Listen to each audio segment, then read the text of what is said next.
Informasi. Yang terhormat narasumber kita Bapak Ono Widodo Purbo PhD. Yang terhormat Bapak Ibu dosen jurusan Teknik Informatika Politeknik Negeri Bengkalis. Serta yang terhormat Bapak Ibu dan adik-adik peserta webinar pada pagi hari ini yang berbahagia. Alhamdulillah, puji syukur kita panjatkan kepada Allah Subhanahu wa Ta'ala. Karena berkat rahmatnya kita masih bisa berkumpul untuk bersama-sama menimba ilmu dari narasumber yang luar biasa ini. Meski harus dilaksanakan secara online, semoga kita tetap sehat selalu. Sholawat serta salam tak lupa kita hadiahkan kepada junjungan kita Nabi Allah dengan ucapan Allahumma sholli ala Sayyidina Muhammad wa ala ali Sayyidina Muhammad. Semoga kita mendapat syafaat dari beliau di yaumil akhir kelak. Amin amin ya robbal alamin. Acara ini diselenggarakan oleh Program Studi D4 Keamanan Sistem Informasi Politeknik Negeri Bengkalis. Dan webinar ini mengusung tema mengamankan data pribadi di era digital dari serangan hacker dengan topik Hacker, Why Not, and I Am System Security. Berikut ini saya bacakan susunan acaranya. Yang pertama, pembukaan, sambutan-sambutan, pemaparan prodi, pembacaan doa, pemaparan materi oleh narasumber sekaligus diskusi dan tanya jawab, serta penutup. Memasuki agenda selanjutnya yaitu sambutan sekaligus membuka acara webinar ini oleh Bapak Joni Caster MT selaku Direktur Politeknik Negeri Bengkalis. Kepada Bapak Joni dipersilakan.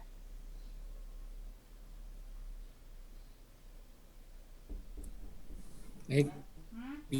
Bismillahirrahmanirrahim. Assalamualaikum warahmatullahi wabarakatuh. Waalaikumsalam. Jadi selamat pagi, salam sejahtera untuk kita semua. Sama-sama kita memanjatkan puji dan syukur kepada Allah Subhanahu wa Ta'ala. Berkat rahmat dan hidayahnya di pagi yang berbahagia ini kita masih diberi nikmat kesehatan sehingga kita bisa bersilaturahmi dan berkumpul walaupun melalui media elektronik atau media hasil perkembangan teknologi informasi dalam acara webinar ini. Bagi umat muslim, sama-sama kita panjatkan salawat dan salam kepada junjungan Nabi besar kita Nabi Muhammad Sallallahu Alaihi Wasallam dengan ucapan Allahumma sholli ala Sayyidina Muhammad wa ala ali Sayyidina Muhammad. Yang kami hormati Bapak Ono W. Purbo, ini nama yang tidak asing lagi di dunia teknologi informasi. Kepakaran beliau sangat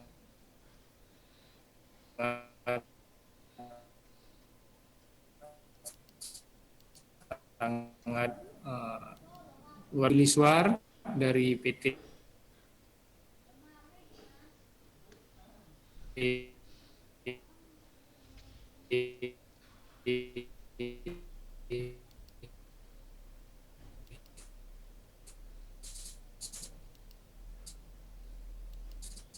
IT, ini rekan-rekan dari menurut dari laboran dan karyawan di lingkungan Politeknik Negeri Bengkalis. Terkhusus yang kami banggakan dan kami sayangi para penerus bangsa yang akan mengubah Indonesia akan lebih baik lagi, yaitu seluruh mahasiswa atau pelajar peserta webinar pada pagi hari ini. Yang kami hormati juga dan terima kasih kepada para panitia yang sudah menyiapkan acara ini dengan baik. Mudah-mudahan acara bisa berjalan dengan lancar dan bermanfaat buat kita semua.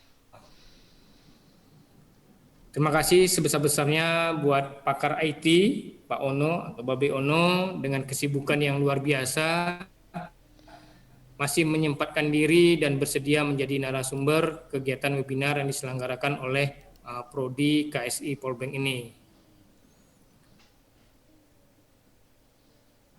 Memang kondisi persaingan dan perkembangan pendidikan dalam menghasilkan sumber daya manusia yang unggul dan berdaya saing. Pendidikan dijadikan sebagai kebutuhan dasar yang harus dipenuhi oleh setiap masyarakat.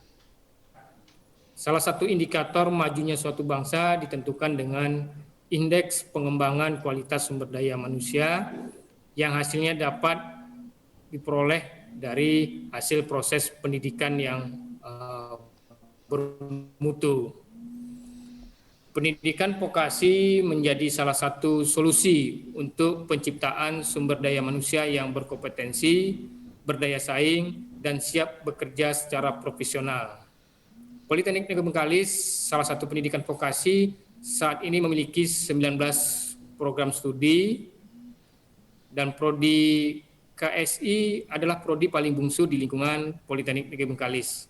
Kehadiran prodi KSI tentu berdasarkan kebutuhan saat ini di zaman era digital. Pada era ini perkembangan industri perlahan mulai menyentuh dunia virtual. Selain itu, era industri 4.0 ini juga membentuk konektivitas antar manusia serta manusia dan data atau lebih dikenal dengan sebutan IoT.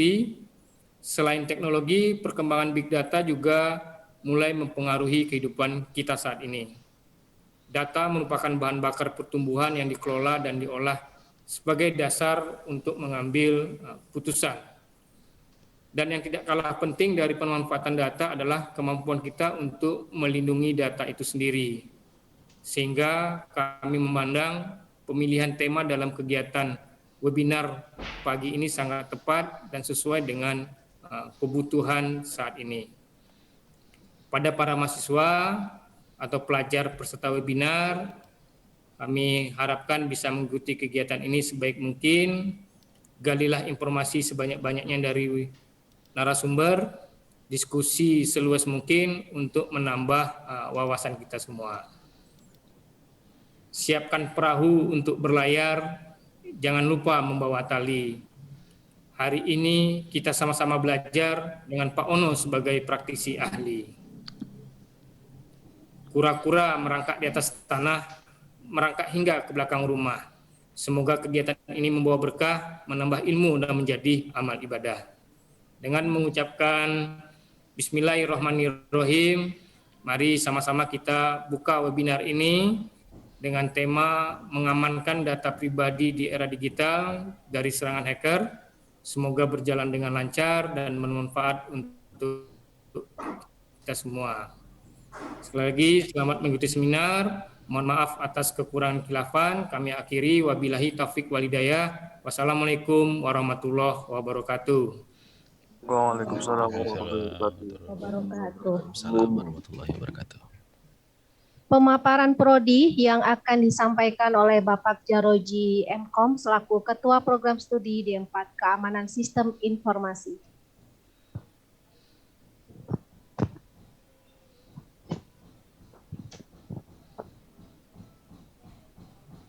Bismillahirrahmanirrahim. Assalamualaikum warahmatullahi wabarakatuh.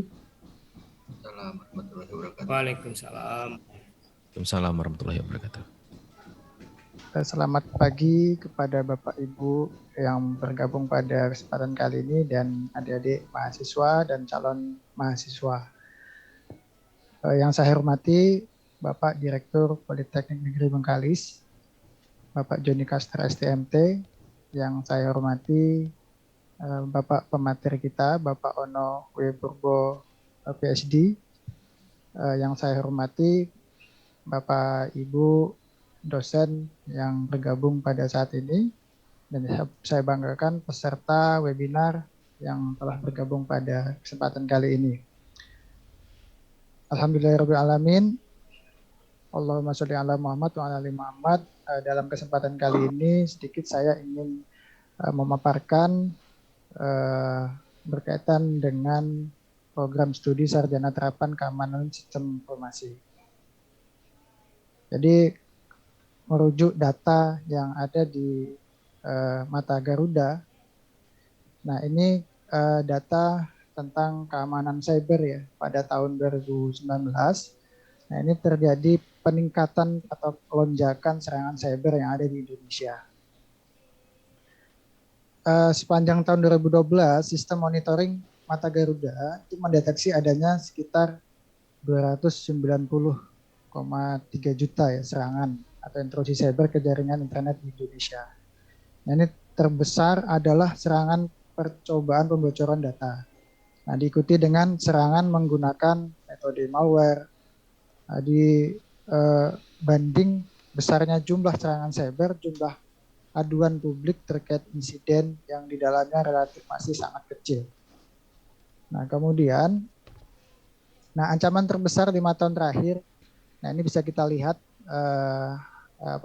dari tahun 2015 sampai 2019.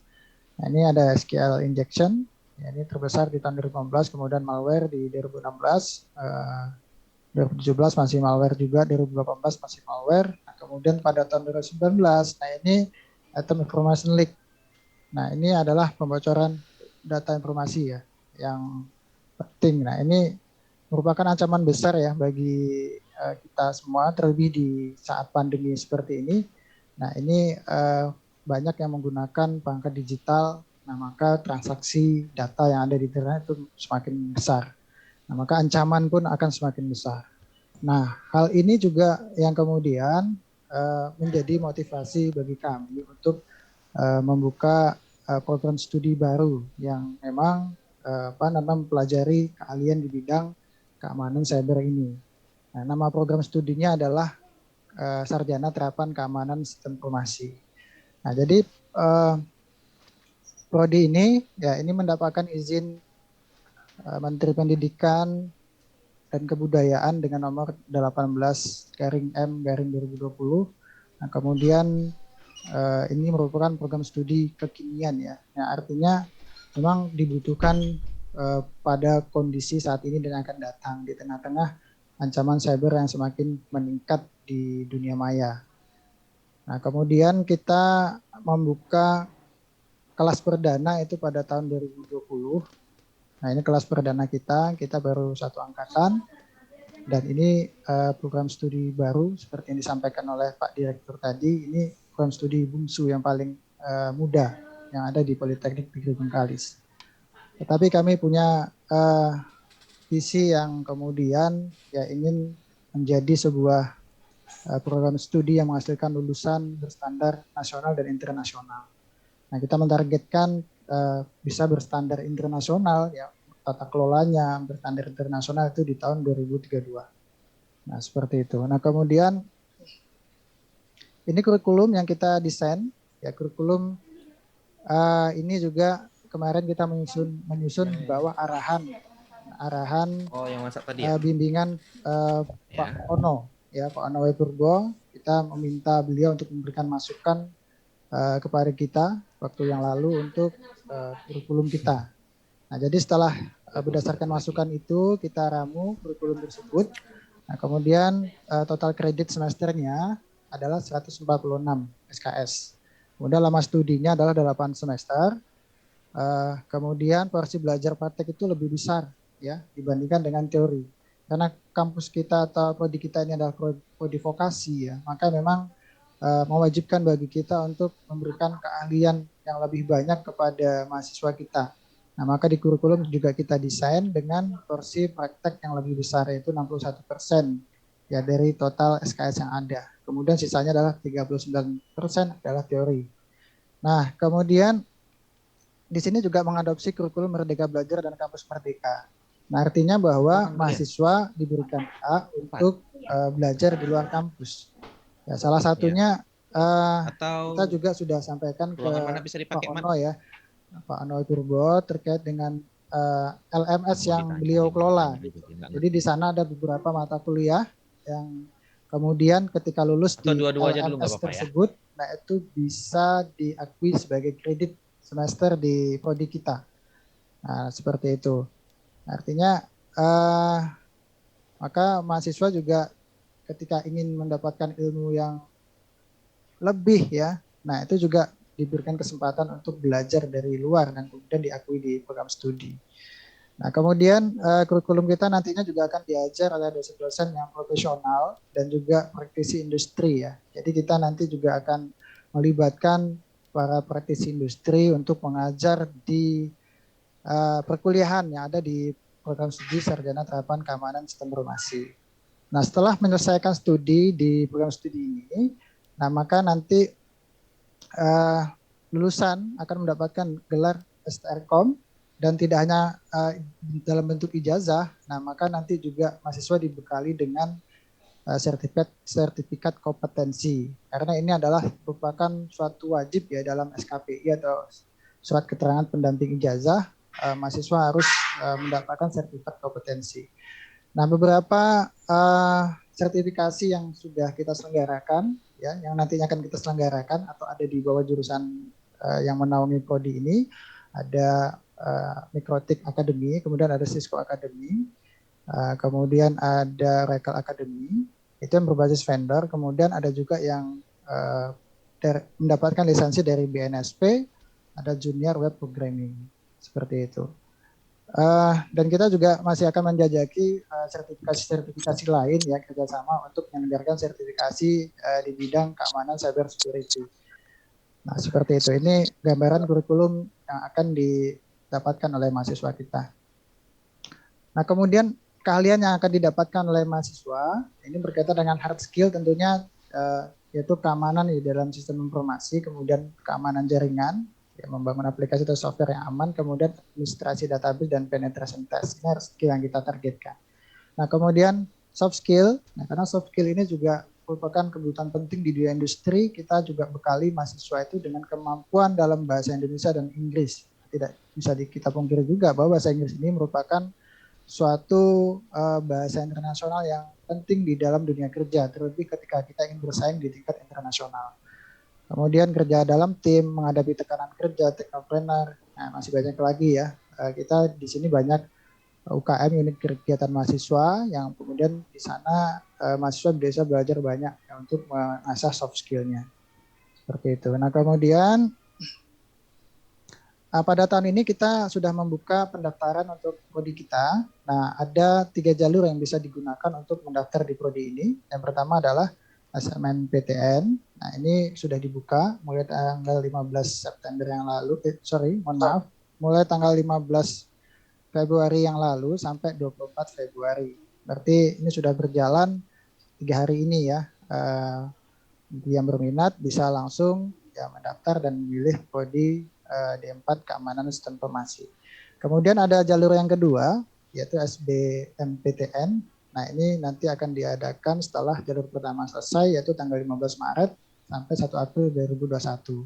Nah, kemudian terakhir adalah jalur mandiri. Nah, seperti itu. Nah, barangkali itu saja yang dapat kami sampaikan. Terima kasih atas kesempatannya. Saya tutup dengan wassalamualaikum warahmatullahi wabarakatuh.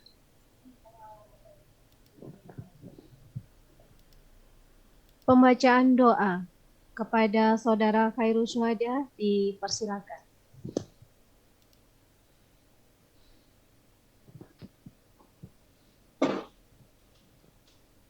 Bismillahirrahmanirrahim. Assalamualaikum warahmatullahi wabarakatuh. Marilah sejenak kita bersama menundukkan kepala, hati dan jiwa. Semoga acara pada hari ini berjalan dengan lancar.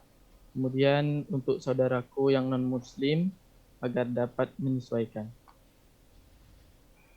A'udzubillahiminasyaitonirrajim. Bismillahirrahmanirrahim. Alhamdulillahirabbil alamin, hamdan syakirin, hamdan na'imin, hamdan mustaghfirin, hamdan wa yuwafi ni'amahu wa yukafi'u mazidah. Ya Rabbana lakal hamdu kama yanbaghi li jalali wajhikal karimi wa azimi sultanik. Allahumma salli ala sayyidina Muhammad wa ala alihi sayyidina Muhammad. Allahumma ighfir lana dhunubana wa liwalidina warhamhuma kama rabbayana shaghira. ولجميع المسلمين والمسلمات والمؤمنين والمؤمنات الأحياء منهم والأموات برحمتك يا أرحم الراحمين. اللهم إنا نسألك سلامة في الدين وعافية في الجسد وزيادة في علمي وبركة في رزقي وتوبة قبل الموت ورحمة عند الموت ومغفرة بعد الموت. اللهم هون علينا يا الله في سكرات الموت والنجاة من النار عفوا عند الحساب. ربنا لا تزغ قلوبنا بعد إذ هديتنا وهب لنا من لدنك رحمة إنك أنت الوهاب. ربنا ظلمنا أنفسنا وإن لم تغفر لنا وترحمنا لنكونن من الخاسرين. ربنا آتنا في الدنيا حسنة وفي الآخرة حسنة وقنا عذاب النار. سبحان ربك رب العزة عما يصفون وسلام على المرسلين والحمد لله رب العالمين. السلام عليكم ورحمة الله وبركاته.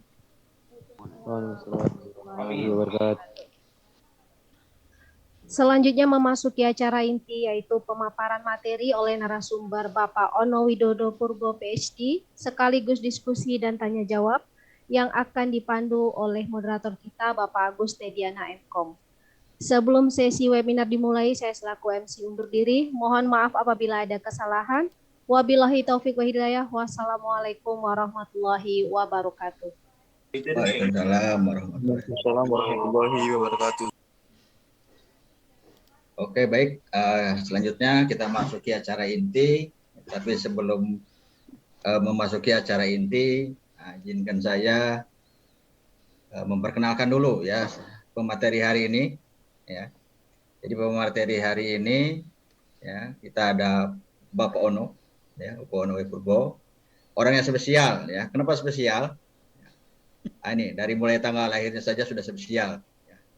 Jarang orang yang lahir tanggal pas dengan hari kemerdekaan Indonesia. Ya, jadi beliau lahir 17 Agustus 1962. Ya. Orang spesial satu lagi juga menulis buku lebih dari 18 buku ber-ISBN. Ya. Izin Pak Ono, ini saya dapatnya baru yang ini, yang dapat datanya. Banyak jurnal dan juga tulisan di wiki. Itu nggak kehitung tuh, ada sekitar 6.000 kalau nggak salah tulisannya. Jadi udah tiap hari beliau itu nulis. Ya. Ini spesial satu lagi, keluar dari PNS ITB. Ini kenapa spesial? Jadi info yang saya dengar, beliau itu keluar karena ingin mencerdaskan orang Indonesia. Jadi kalau di ITB orang yang masuknya juga sudah pintar, ya. Jumlahnya juga sedikit, makanya beliau keluar dan ingin memintarkan yang lebih luas lagi gitu. Nanti kita dengar ceritanya. Ini satu lagi yang masih baru ya. Beliau salah satu dari 6 orang Asia ya, pemenang Jonathan Postal Award ya yang tahun 2020 Pak Ono ya. Siap. Tahun 2020. Jadi award ini 1 tahun 1 ya, dunia, bukan Indonesia, dunia. Jadi ini penghargaan terhadap orang-orang yang berkontribusi besar terhadap perkembangan internet dunia. Ya, jadi beliau tahun 2020 yang mendapatkannya. Jadi luar biasa spesial kalau ini. Berikutnya lagi pendiri Ono Center, Yayasan Ono Center, ya, beliau sebagai pembinanya. Ini yang hebatnya, punya YouTube dengan 140.000 subscribe, ya. Artinya kalau dibagi jumlah desa di Indonesia, kurang lebih 2 orang per desa nih. Ya, jadi, ya 2 orang per desa. Jadi rata-rata ada perwakilan subscribe-nya di desa 2 orang. Ya, salah satunya di kita di Bengkalis. Twitternya itu ada Twitternya ada 394.000 ya, bukan artis, bukan Atta Halilintar ya, beliau luar biasa ya. Kerjaannya apa? Oke, kita lihat pekerjaannya. Ini salah satunya, bukan pengguna XP. Ini yang selalu beliau apakan. Ini Pak Saipul juga bukan pengguna XP, bukan pengguna Windows 7, ya, apalagi Windows 10. Bukan hacker. Jadi jangan salah nih, ya. Beliau bukan hacker, ya. Tapi hacker yang bertanya ke beliau. Itu jangan salah, ya. Beliau bukan seorang hacker. Ya. Beliau dosen, oke, ya. Seorang pakar, tentu ya. Kalau yang di SMK tentu kenal beliau betul lah ya. Pakar jaringan yang bikin wajan bolik, itu wajan-wajan yang pernah ada, yang pernah kita buat, yang pernah Pak Saiful atau guru-guru TKJ lain ajarkan. Inilah ya pencetus pertama kalinya. Dan yang terakhir yang ide gilanya lagi, pencetus internet offline. Ya, internet offline. Orang nggak mau punya internet offline. Beliau buat internet offline dan beliau seminarkan pula itu di Oman. Luar negeri yang punya, bukan hanya Indonesia. Oke. Nanti kita dengar seperti apa itu. Ya. Nah, yang terakhir, ini gua demen. Ya. Ustadz. Beliau sekarang Ustadz. Di mana ya, Ustadz? Jadi, nanti kita dengar. Jadi, saya pantau YouTube-nya, beliau sudah mulai mengarah ke, ini dia. Jadi, bukan hacker, yang benarnya beliau adalah Ustadz. Oke. Masih banyak sebenarnya, tapi kalau diterusin ya nggak jadi beliau ngisi. Ya, jadi kita beri waktu, kita kasih semuanya, kita serahkan lah ini Zoom ini ke Pak Ono. Silakan, Be. Ustadz langsung nggak bisa ngomong. Punten. Ya udah, selamat pagi dulu. Assalamualaikum warahmatullahi wabarakatuh. Pak Agus, Pak Joni, Pak Kaprodi, ada Pak Teddy Yuliswar juga. Selamat pagi, guru-guru, dosen-dosen yang ada di ruangan ini juga selamat pagi. Juga mahasiswa sama siswa yang ada. Punten Pak Agus, saya punya waktu sampai jam berapa ya? Kalau di jadwal sampai setengah 12 atau jam 12 boleh, tapi kalau ada yang lebih juga nggak apa-apa, Pak. Sampai jam 12 ya. Jadi okay. Kalau ada pertanyaan saya tolong dipotong di jalan aja, di tengah saya dipotong. Siap, nanti saya rekam. Kalau nggak berani nanya, tulis di chattingan aja, tulis di chatting buat nanya gitu ya. Oke, sekarang saya akan sharing dulu bentar. Saya akan sharing ini layar. Biar judul materi, seminar hari ini sih tentang keamanan data pribadi sih sebenarnya. Cuman kalau ngelihat ini kayaknya saya harus nerangin dulu secara umum dulu ya. Jadi ilmu keamanan sistem informasi itu ada beberapa lapisan sih sebenarnya. Satu, ini paling bawah barangkali data pribadi tadi. Ini buat data pribadi end user lah ya. Bagaimana kita mengamankan KTP, kartu kredit, account, username, password segala macam. Ini urusannya data pribadi. Cuman jujur dulu nih, ini kalau data pribadi urusannya nanti kebanyakan banyak ditanganin polisi sih sebenarnya. Kalau data pribadi, kita lebih banyak urusannya bagaimana caranya mengamankan. Jadi kalau kita dari lulusan KSI kayaknya sayang banget kalau ke sini. Ilmu KSI sendiri sebenarnya yang di sebelah sini, di atasnya nih sebenarnya. Di atasnya ini. Nah, di sini adalah mengamankan sistem.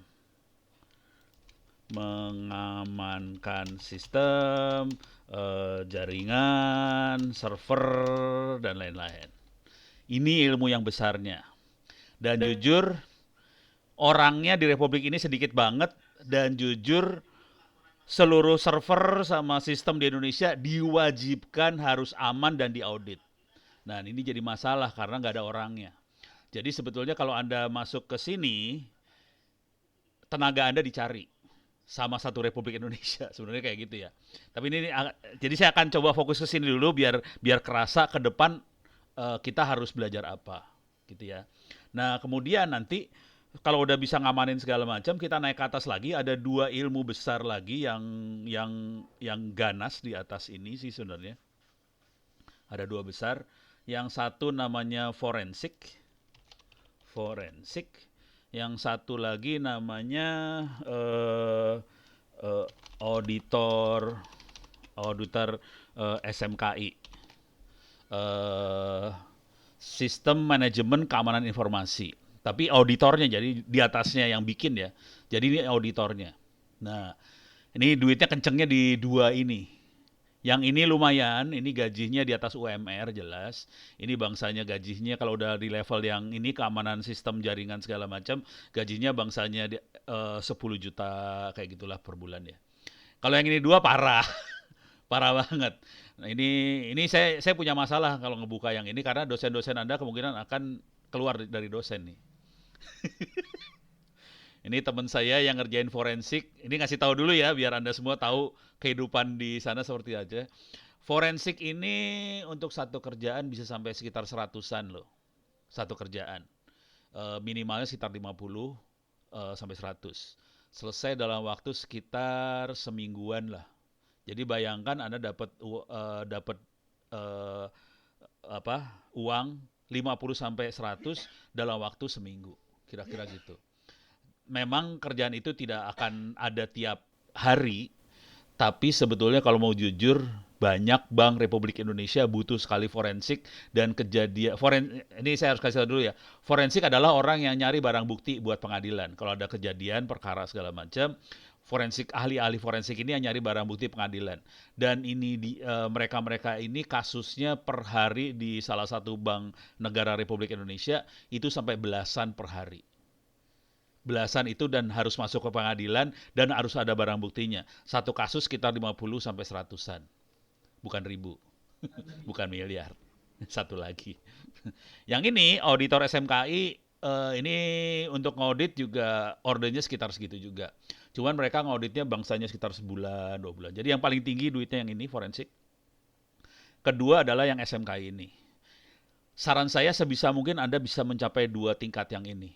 Kalau bisa. Jadi Anda masuk ke D4 itu yang ini, lebih ke arah sininya. Kemungkinan besar Anda dikasih dasar-dasar buat forensik sama auditor ini. Nanti cobain sesudah D4 masuk ke S2 atau apa, atau ngambil sertifikasi profesional sebagai forensik atau SMKI. Nah, di atas ini ada lagi, satu lagi yang terakhir, di atasnya adalah untuk pengambil keputusan. Jadi ini levelnya direktur, atau menteri, pejabat, pokoknya orang tinggi-tinggi lah, petinggi lah. Jadi mereka harus bikin kebijakan seperti apa untuk urusan keamanan informasi dan sebagainya. Ini memang bukan bidang teman-teman atau SMA. Ini kalau nanti yang udah level yang tinggi-tinggi ini, kebetulan kemungkinan besar guru-guru atau dosen-dosen ini levelnya dosen yang ngajar. Jadi ini rezekinya dosen untuk ngasih masukan ke menteri, ngasih masukan ke pejabat, misalnya ke bupati, misalnya ke kepala dinas segala macam, sistem keamanan seperti apa yang harus kita terapkan di kabupaten ini. Ini rezekinya dosen. Oke. Jadi nanti mahasiswa jangan ngambil yang ini, nanti dosennya nggak dapat rezeki. Beres ya? Jadi kira-kira gini gambarannya. Nah, sekarang saya kasih gambaran lagi tentang kewajiban yang harus dilakukan oleh semua website di Indonesia. Jadi SMKI, kata kuncinya gampang dicari di Google, SMKI audit Kominfo. Oke. Jadi ini kita bisa masuk ke websitenya Kominfo. Oke. Website Kominfo, di sini kelihatan sekali ada sistem manajemen pengamanan informasi. Di sini ada pengumuman tata cara pendaftaran dan pendaftaran untuk penerapan SMKI. Ini SMKI adalah kata kunci yang banyak dipakai nanti. Oke, jadi tolong diingat kata kuncinya adalah SMKI kalau dalam bahasa Indonesia. SMKI saya ulang lagi adalah sistem manajemen keamanan informasi dalam bahasa Indonesia. Nanti kalau dalam bahasa ini kelihatan sistem manajemen pengamanan informasi, itu dalam bahasa Indonesia. Nanti dalam bahasa Inggris namanya IMSI, Information System Management, IMSI, Information Management Security, harus cari pakai Google lagi. Eh, ya itulah. Coba kita lihat ya, ini ya. Sampai lupa bahasa Inggrisnya jadinya. Oke, kita lihat. Jadi, semua lembaga, semua website punyanya kabupaten, kota, Pemda, sekolah pun sebenarnya, atau dinas pendidikan, dinas-dinas apa yang ada di kabupaten kota, semuanya harus daftar dan harus diaudit keamanannya oleh auditor. Dan ini didaftarkan ke Kominfo. Jadi kalau ada website-website yang tidak mendaftar dan tidak diaudit keamanannya, melanggar hukum loh, hati-hati. Gitu ya. Akibatnya butuh banget orang-orang yang ngerti sistem informasi ini. Gitu ya. Ini auditornya seperti apa diterangkan di sini. Orang yang implementasi diterangkan, auditornya seperti apa diterangkan. Orang yang implementasi adalah Anda. Anda ada yang belajar D4 KSI, ini adalah yang melakukan implementasi ini. Oke, nanti ada auditornya itu kalau udah lulus nanti ngambil sertifikasi buat auditor. Nah itu adalah orang-orang yang auditnya. Oke, jadi sebetulnya ini adalah peraturan pemerintah yang mewajibkan semua website harus daftar dan harus diaudit keamanannya.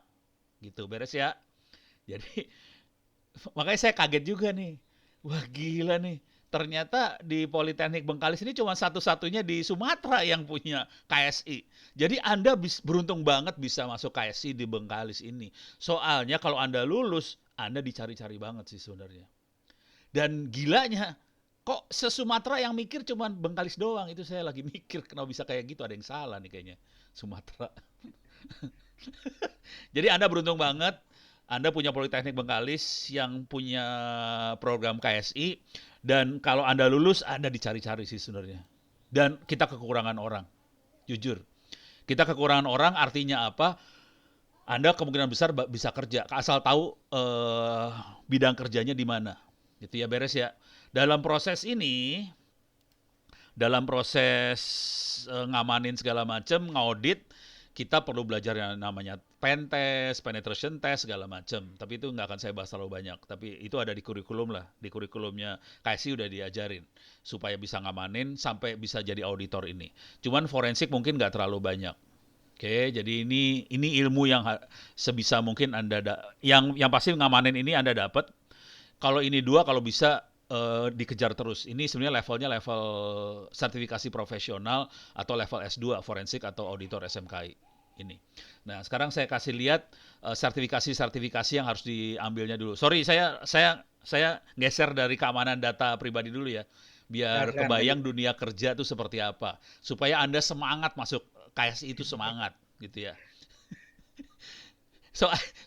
Soalnya bangsa ini butuh orang seperti Anda tuh dibutuhin banget. Makanya saya bingung tadi dengerin teh. Ya, ternyata cuma satu-satunya di Sumatera. Buset, kacau ini Republik. Beres ya. Nah, ini cara daftarnya lah. Nah, sekarang untuk sertifikasi untuk sebagai auditor. Jadi setelah lulus kan dapat sarjana terapan komputer gitu ya. Susah banget sih. Saya zaman dulu gelarnya cuma insinyur doang. Jadi ada banyak auditor information security, security. Certified, kasih tambahan certified. Biar kita lihat. Minta maaf ini harus pakai bahasa Inggris ya. Biar security. Biar kita bisa lihat sertifikasinya apa aja. Ini contohnya CISA. Ini adalah salah satu Information Security Auditor Certification, namanya CISA. Terus coba kita lihat lagi. Ada banyak loh, hati-hati. Ada CISA, ada ini CISA semua banyaknya ya. CISA. Nah, ini yang harus diaudit. ISMS, Information Security Management System, semuanya CISA nih rata-rata. Ada lagi yang lain sih sebenarnya. Nah, ini ada lagi. Ini mah sertifikat course-nya ya. CISA. Kalau ini udah pentest nih, OSCP pentest dia. Ntar cari lagi. ISAKA adalah lembaganya yang ngasih sertifikasi. Tapi jujur dulu, saya harus ngasih tahu dulu ya. Saya kasih lihat dulu ya. CISA satu dapat nih CISA. Ada lagi CISSP. Coba ini ada CISSP. Jadi ada CISA, ada, kita masuk sini aja lah ke Wikipedia. Wikipedia harusnya ada auditor sertifikasi yang lain sih. Nah ini dia. Oke. Jadi sertifikasi macam-macam. Ada CCNA Security, CCNP Security, CCIE Security, ada dari Easy Council keluar CEH, Certified Ethical Hacking, ada lagi CISA, CISM, CRISC, CISSP, SSCP, ISSP. Jadi banyak sekali sertifikasi profesional untuk bisa mengaudit keamanan informasi. Oke. Harganya masing-masing bikin kepala pusing. Oke. Harganya sih sekitar ratusan dolar sampai $1.000 satunya. Jadi pusing kepala nih urusannya. Oke. Jadi poinnya intinya ada sertifikasi profesional seperti ini, harganya mahal. Kalau mau agak gila, Anda bisa hubungin teman-teman yang ini CSCP. Woi, salah. Ini keluarnya ngaco. Ini sertifikat supply chain profesional. Ada dari Secure IT sih.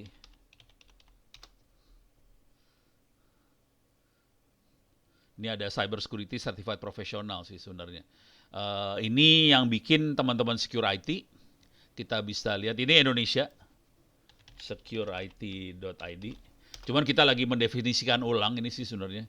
Jadi yang bikin ini Secure IT, ini perusahaan Republik Indonesia, benderanya merah putih banget, sahamnya nggak ada saham luar, tidak seperti startup yang lain yang dijual-jualin, yang ini nggak dijualin, ini merah putih banget, orangnya agak gila semua.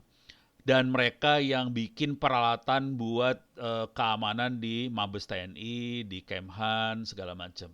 Dan kemudian mereka bikin yang ini dia, Cyber Security Certified Professional. Jadi ada yang seperti ini, cuman ya tetap tetap komersial kalau yang CSCP-nya ini, cuman tidak semahal CISSP, CISA dan sebagainya. Jadi ada sertifikasi profesional seperti ini. Salah satu guru yang ada yang ngajar CSCP ini adalah Pak Calvin yang saya kenal. Dia kebetulan ngajar S2 di Swiss German University segala macam. Kalau dia lagi cerita ke saya, dia orang forensik ya, bukan orang security, dia forensik. Kalau dia lagi cerita ke saya, jadi kita buka-bukaan aja nih ya, kita buka-bukaan aja. Jadi kisahnya dia adalah ternyata per hari kasus yang terjadi di Bank Republik di Indonesia itu jumlahnya belasan kasus per hari. Kasus contohnya yang namanya kasus adalah uang orang dicolong, uang ditilep lah segala macam. Tilep itu bahasa Sunda ya. Oke, uang dicolong dan sebagainya. Dan itu harus ada barang buktinya. Nah, tugasnya ahli forensik ini yang mencari barang bukti. Dan dia yang dapat duitnya tadi puluhan sampai ratusan per minggu. Jadi Anda rezekinya segitu sih sebenarnya. Oke, jadi dia bagian yang ini forensik. Gitu ya. Udah mulai kebayang kan dunianya ya.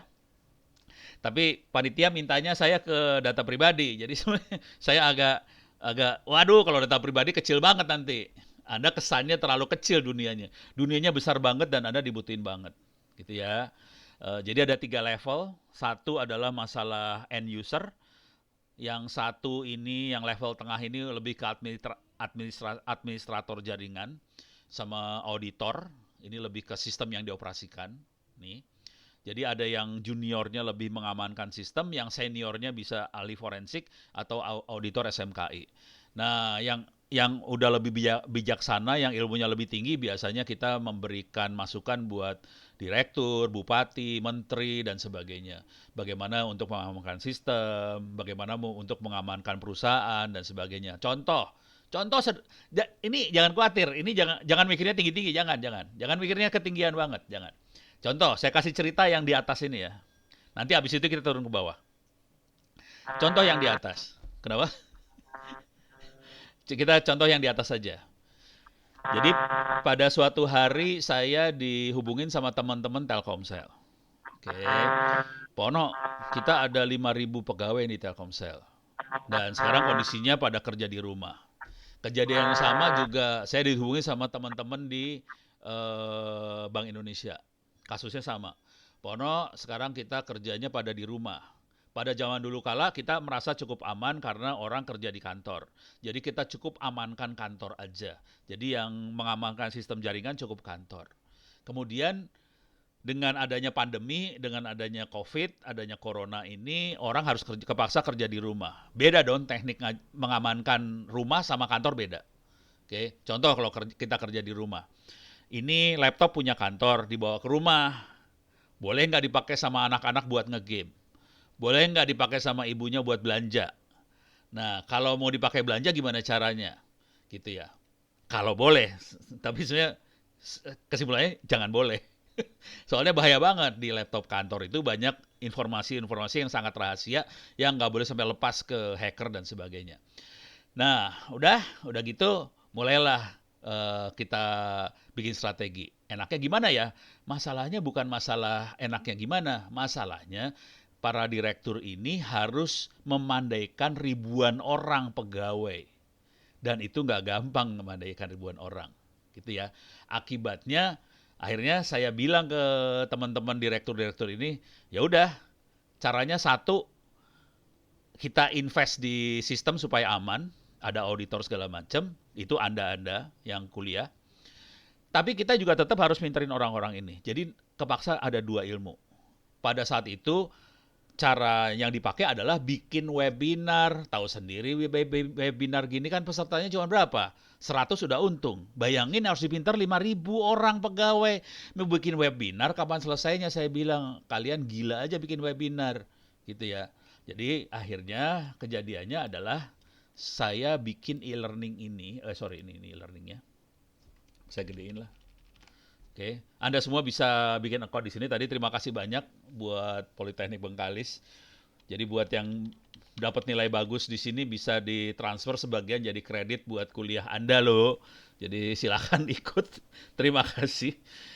Jadi ini saya kasih lihat kursusnya ada 2 yang terkait dengan cerita itu. Yang pertama adalah ini, Internet Safety.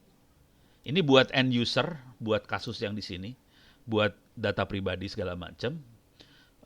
Yang kedua adalah cyber security. Ini dia, cyber security. Sama jaringan komputer lah. Jadi 2 makhluk ini adalah untuk yang di tengah sini. Beres ya. Jadi silakan belajar yang di tengah, kuliahnya ada di sini. Saya nggak akan ngomong terlalu banyak, takut waktunya habis di sini. Tapi Anda bisa lihat-lihat, karena kita fokusnya ke arah end usernya, saya akan coba buka lebih dalam yang di sininya, internet safety-nya. Oke, ini internet safety-nya saya akan buka. Sekarang saya akan buka internet safety. Nah, di internet safety, tapi saran saya sih tolong dibuka-buka juga tentang cyber security-nya karena itu adalah rezekinya lebih gede. Duitnya lebih kenceng di situ daripada yang ini. Ini hampir nggak ada duitnya nih sebenarnya. Ini lebih banyak amal ibadah kalau yang di sini ya. Jadi pertama-tama kita belajar tentang keamanan informasi, terus perilaku aman di dunia online. Contoh paling sederhana perilaku aman di dunia online adalah jangan posting email sembarangan, jangan posting nomor telepon sembarangan, jangan posting foto sembarangan. Ini contoh perilaku aman di dunia online. Terus di sini ada yang namanya cyberbullying yang kita sering kenal di Republik Indonesia, bukan cyberbullying, yang kita sering kenal di Indonesia namanya hoax. Oke. Padahal itu kategorinya bully, membuli lewat hoax. Tapi bully itu banyak macam-macam sampai ada orang sampai bunuh diri. Jadi ini harus diajarin juga ke orang-orang bagaimana mengidentifikasi, bagaimana mengatasi bully-bully seperti itu. Ini ada pemberdayaan orang tua, aturan main buat anak, segala macam. Terus yang lain juga ini terutama buat kaum pria dan bapak-bapak bagaimana mengatasi kecanduan konten yang negatif gitu. Supaya otak nggak terlalu error gitu ya. Karena konten negatif itu enak banget sih. Sangat adiktif. Terus bagaimana keamanan password? Itu normal biasa. Terus bagaimana ngamanin email. Oke. Terus bagaimana ngamanin gadget, handphone dan sebagainya. Terus pengamanin media sosial, Facebook, Twitter, YouTube dan sebagainya, bagaimana ngamaninnya. Dan nanti ini VPN buat end user, tapi sebetulnya kalau admin ini cara bikin VPN-nya gimana. Dan ini kasih icip-icip sedikit contoh teknik serangan. Sarannya kalau bisa sih kerjain kuis. Oke, saya kasih lihat kuisnya dikit lah. Kuis yang ini, tapi ini nggak bisa diubah jadi kredit yang ini ya. Ini mah bukan kredit, ini mah iseng. Oke, ini silakan kuisnya kayak gini. Nih, penipuan internet adalah skema untuk menipu pengguna berbagai cara upaya untuk memperoleh keuntungan. Jadi kuisnya cuma kayak gini doang sih. Betul misalnya. Terus pertanyaan selanjutnya. Aplikasi untuk memata-matai kita adalah apa? Spyware, malware, attacker, online predating, ini kayak gitu tuh. Memata-matai kita namanya spyware misalnya. Penipu menyamar sebagai sumber yang dapat dipercaya adalah stalking online ini atau phishing misalnya. Penggunaan internet ini pura-pura aja ya, sembarangan lah. Jadi ini mah jadi end user cuma belajar seperti ini, lanjut. Jadi belajarnya seperti kayak gini doang sih buat Anda-anda. Oke. Ini soalnya nggak banyak, ada 800-an soal, sebenarnya pertanyaannya cuma sekitar 30. Ini soalnya random ya, kira-kira gitu. Nah, jadi tolong ini belajar buat yang sini. Sekarang saya akan kasih, kalau belajar kayak gini kan garing ya, nggak menarik. Saya kasih cerita, bukan cerita sih, kondisi nyata di dunia nyata. Masuk ke YouTube lah. Silakan masuk ke YouTube-nya saya, Ono Center. Anda bisa subscribe, like, segala macam. Follower saya kebanyakan laki-laki lah pokoknya. Ini saya stop dulu. Oh salah, saya harus switch account dulu. Oke. Stop, manage video. Kita cari ini ya, saya akan kasih lihat apa sih namanya? Pertanyaan yang permintaan yang masuk yang banyak. Oke, saya akan cari. Misalnya ditipu. Ada kata ditipu. Ini saya akan kasih lihat pertanyaan-pertanyaan muncul di YouTube saya yang ada kata ditipu, terus ada kata JT. Ditipu JT. JT maksudnya juta biasanya. Orang Indonesia kan malas nulis panjang-panjang. Jarang orang nulis juta, biasanya JT gitu. Kagak keluar. Coba ulang lagi, ditipu aja keluar nggak? Ditipu.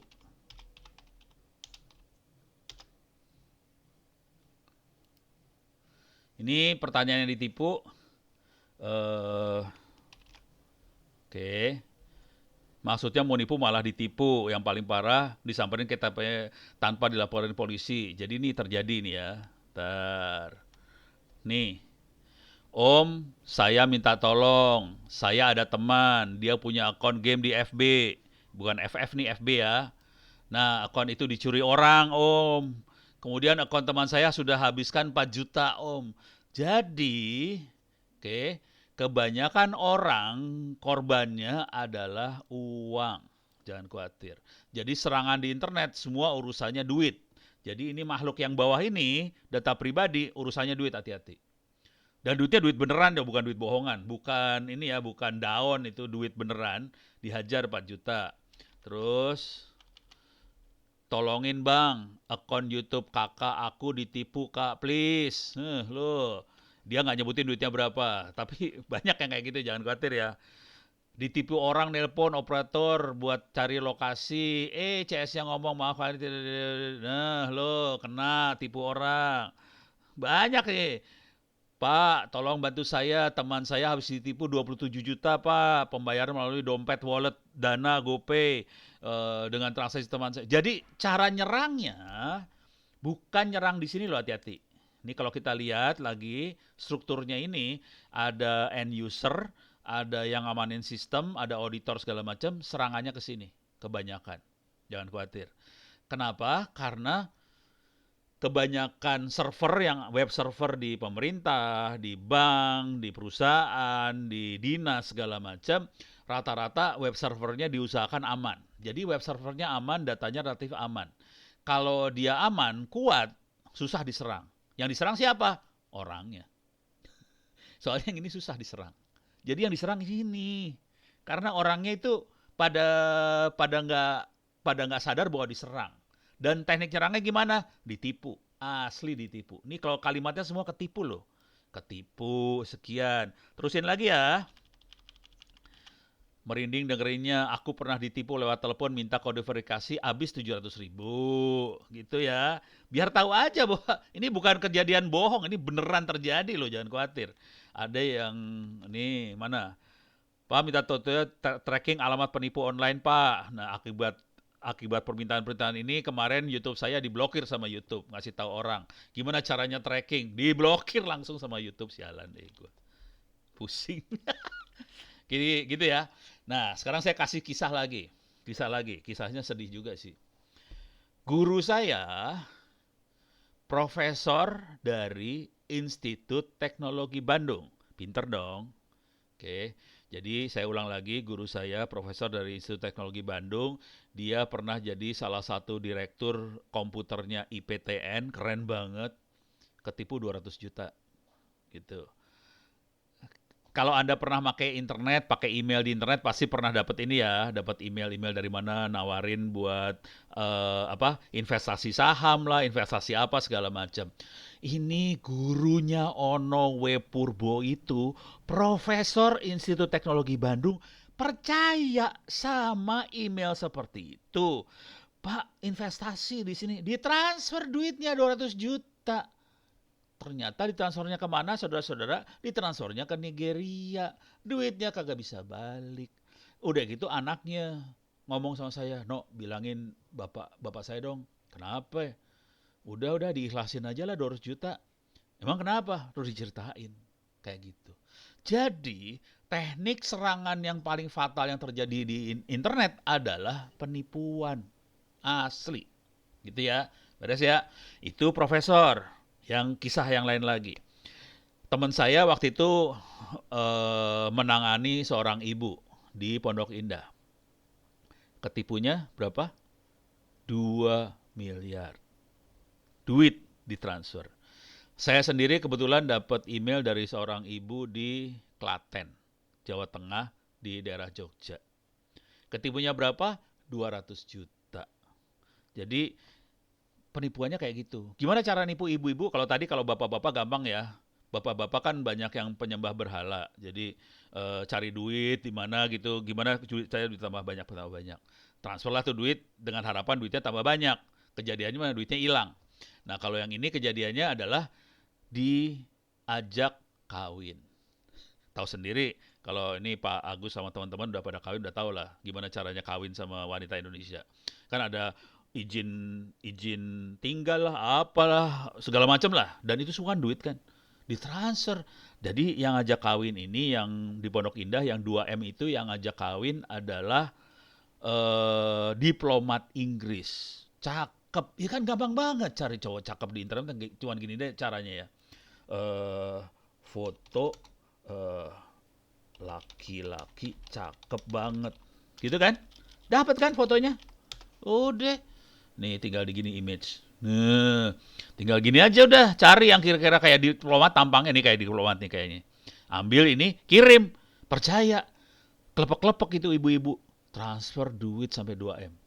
Tapi setelah diselidiki, di belakang itu ternyata bukan yang ini orangnya. Di belakangnya orang Nigeria hitam. Sebel. Gitu. Jadi, gampang kan dapet cowok cakep? Kalau ini kayaknya bukan cowok deh. Itu ya, beres ya. Itu penipuannya. Nah, supaya Anda tahu. Sekarang kejadian yang lebih parah lagi adalah, kan itu semua urusan identitas Anda. Nah, sekarang kita lihat identitas yang Anda pakai namanya apa? KTP kan? Coba kita lihat IKTP. Kita lihat IKTP. Saudara-saudara, IKTP Anda ada di internet ya, jangan khawatir ya. Ini parah nih. Nggak di blur, nggak diapain nih, kacau nih, coba. Tuh kan. Parah. Waduh. Parah. Jadi KTP Anda ada di internet dan ini WNA nih. Dan Anda bisa keambil kayak gini. Jadi orang-orang kadang-kadang nggak nyadar bahwa jangan ngirim sembarangan iktp ke orang sih sebenarnya. Karena ini bisa diambil. Diambil buat apa? Kalau orang pengen ganti identitas, kita udah punya identitas yang ngaco sih sebenarnya. Dan itu dipakai buat YouTube lah, buat Instagram lah, buat apalah. Kita bisa punya identitas ngaco. Dan kalau rada gila kan kita bisa jadi punya ini. Punya akun bank atas nama dia lah, apa segala macam. Jadi ini iktp. Coba kita lihat lagi yang lain lah. Yang rada-rada ini ya. Kartu anggota TNI. Mampus nggak lo? Kita lihat aja lo. Nih lo. Aduh.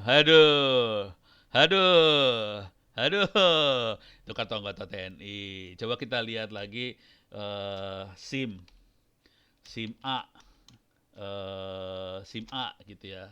Nah, dapat kan SIM. Ini ada SIM yang baru nih. Katanya gampang ini sih. Nih, SIM. Gitu ya. Tinggal cari aja mana yang bisa kita colong aja udah. Gitu ya. SIM B mah jarang. SIM C.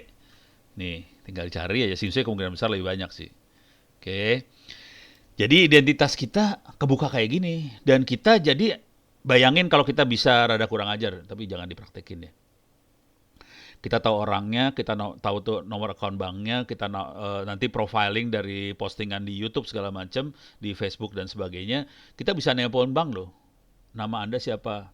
Nanti kan ditanya ulang tahun kapan, orang tua siapa, segala macam. Dan password itu kita semua tahu. Karena kita dapetin informasi-informasi ini di internet. Jadi itu akhirnya kita bisa nyolong duit di bank loh, hati-hati. Beres ya? Kacau nih.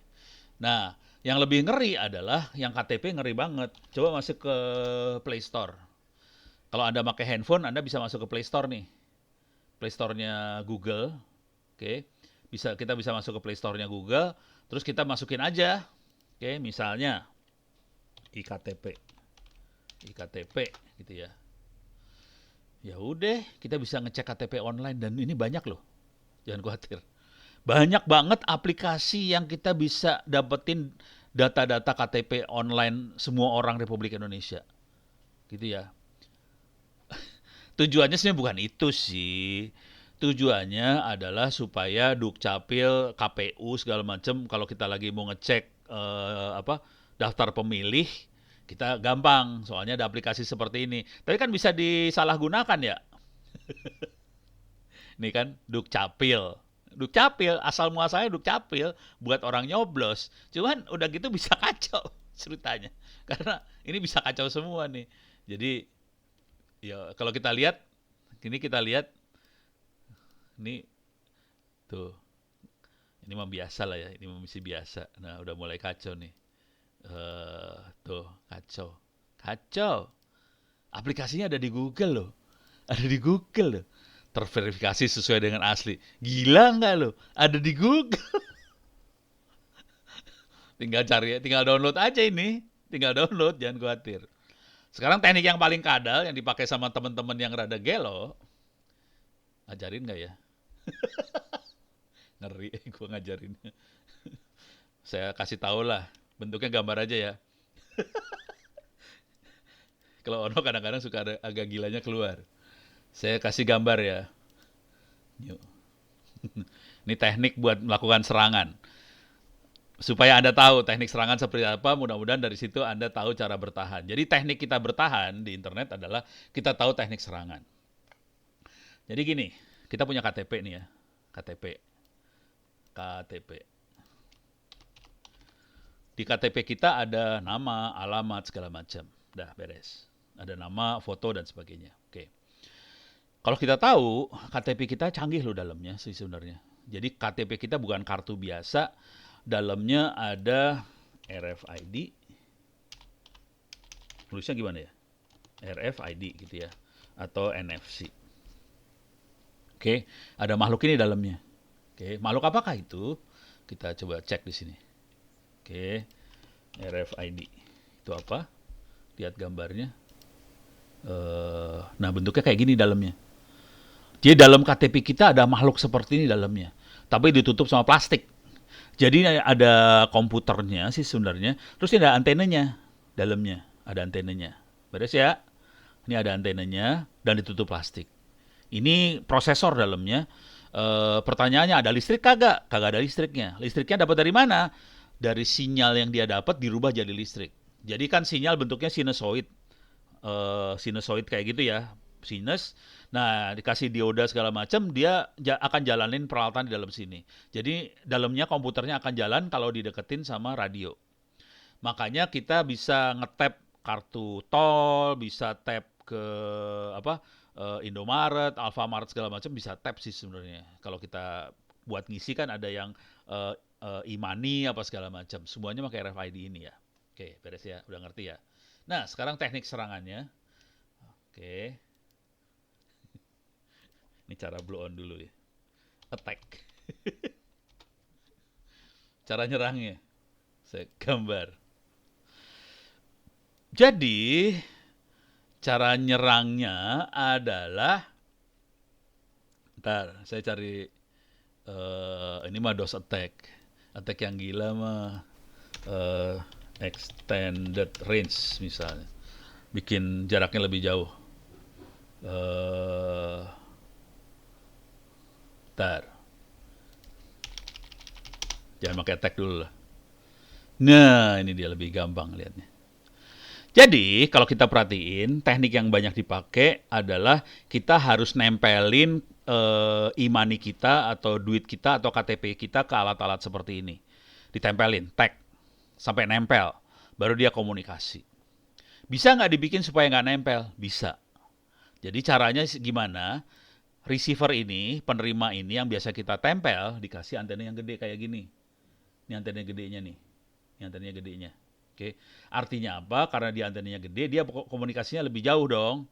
Artinya nggak usah ditempelin, dia bisa ngomong ke kartunya kita. Artinya apa? Kartunya kita akan ngasih tahu ke alat ini, dia KTP yang mana, namanya siapa, segala macam, diajak ngomong nih alat ini sama KTP tadi.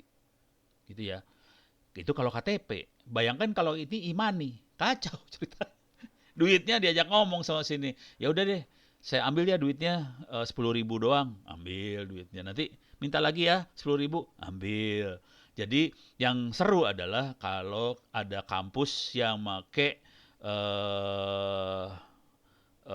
BCA Flash atau apa segala macam itu. Terus nanti ada mahasiswa yang kreatif yang masang kayak ginian. Dia bisa ngomong jarak jauh nih nanti. Jarak jauh itu 15 meter ya, nggak bisa sampai kilometer. Jadi 10 sampai 15 meter dia ngomong nih. Ya udah duitnya ketransfer tuh. Beres. Kacau ya. Itu duit. Itu kalau duit. Yang lain lagi adalah jadi ini karena teknologi ini RFID bukan hanya dipakai di KTP, dipakai juga di e-money, di flash segala macam. Jadi caranya kita bikin receiver yang buat jarak jauh. Nah sekarang KTP ini supaya kita bisa nyolong identitasnya yang sering dikerjakan sama teman-teman saya adalah kira-kira kayak gini. Dikerjakan teman-temannya Ono parah. Tadi ada receivernya ya, receiver. Oke. Kemudian dia bikin server. Ini contoh sederhana adalah tempat nerima tamu. Jadi tempat apa ya ibaratnya lobby tempat registrasi tamu. Misal di Politeknik Bengkalis. Kalau ada tamu datang kan harus daftar ya. Kalau daftar, oke, nama, alamat, keperluan apa segala macam. Daftar. Terus sebagai identitas tolong KTP-nya di-tap. KTP ini di-tap ke sini, ditempel ke sini. Oke, kemudian diisi di sini. Akibatnya apa? Dia tahu KTP-nya yang mana, namanya dia siapa segala macam. Kalau agak gila sedikit dikasih kamera di sini. Tolong mukanya dihadapin ke kamera, udah gitu tolong senyum, nanti kita foto. Jadi kita dapat informasi di database-nya, nama dia siapa, alamat di mana, fotonya dia dapat, KTP-nya yang mana, dapat semua. Gitu. Beres ya. Dan ini dipakai sih. Ada beberapa teman saya yang agak gila, dia pasang gini, udah gitu dia dapat informasi itu semua. Udah gitu si Ono kan suka ngaco juga kan ya. Jadi pas ini saya bikin aja muka Ono yang ngaco-ngaco. Udah gitu yang ditempel bukan KTP, tempel apa aja lah, tempelin, jebret. Udah, pokoknya bikin kacau database-nya sini. Bisa bikin kacau. Gitu ya. Jadi teknik serangan-serangannya seperti itu. Oke.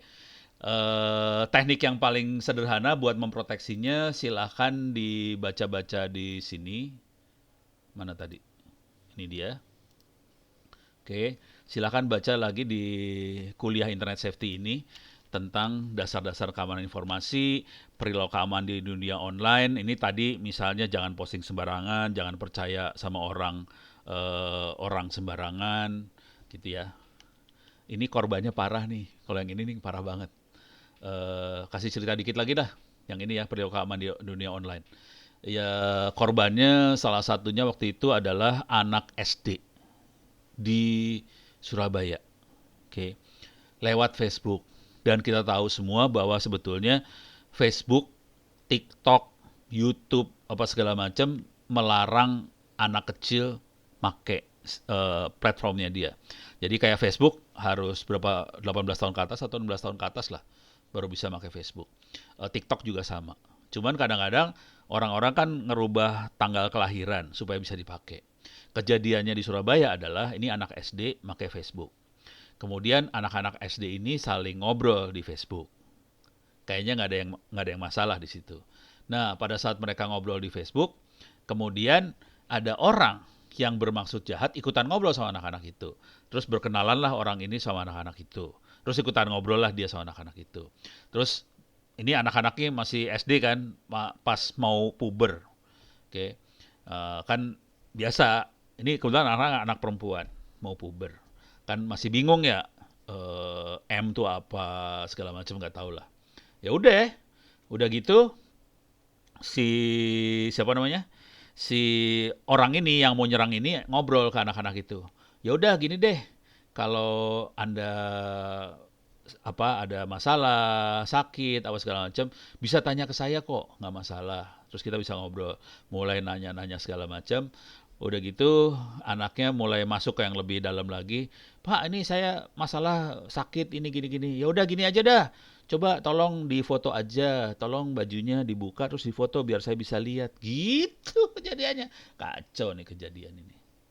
Gitu ya. Jadi perilaku aman separah itu sih sebenarnya. Oke, ini silakan dibaca-baca nanti semuanya. Terutama di bagian tadi perilaku aman, terus keamanan media sosial seperti apa. Tip mengamankan diri di Facebook bisa dibaca juga.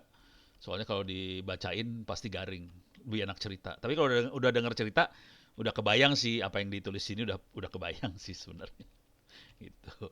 Oke. Sudah banyak pertanyaan nih. Kita masuk ke tanya jawab dulu ya Pak Agus ya, biar. Ya betul. Ini sudah banyak pertanyaan juga. Oh, udah banyak pertanyaan.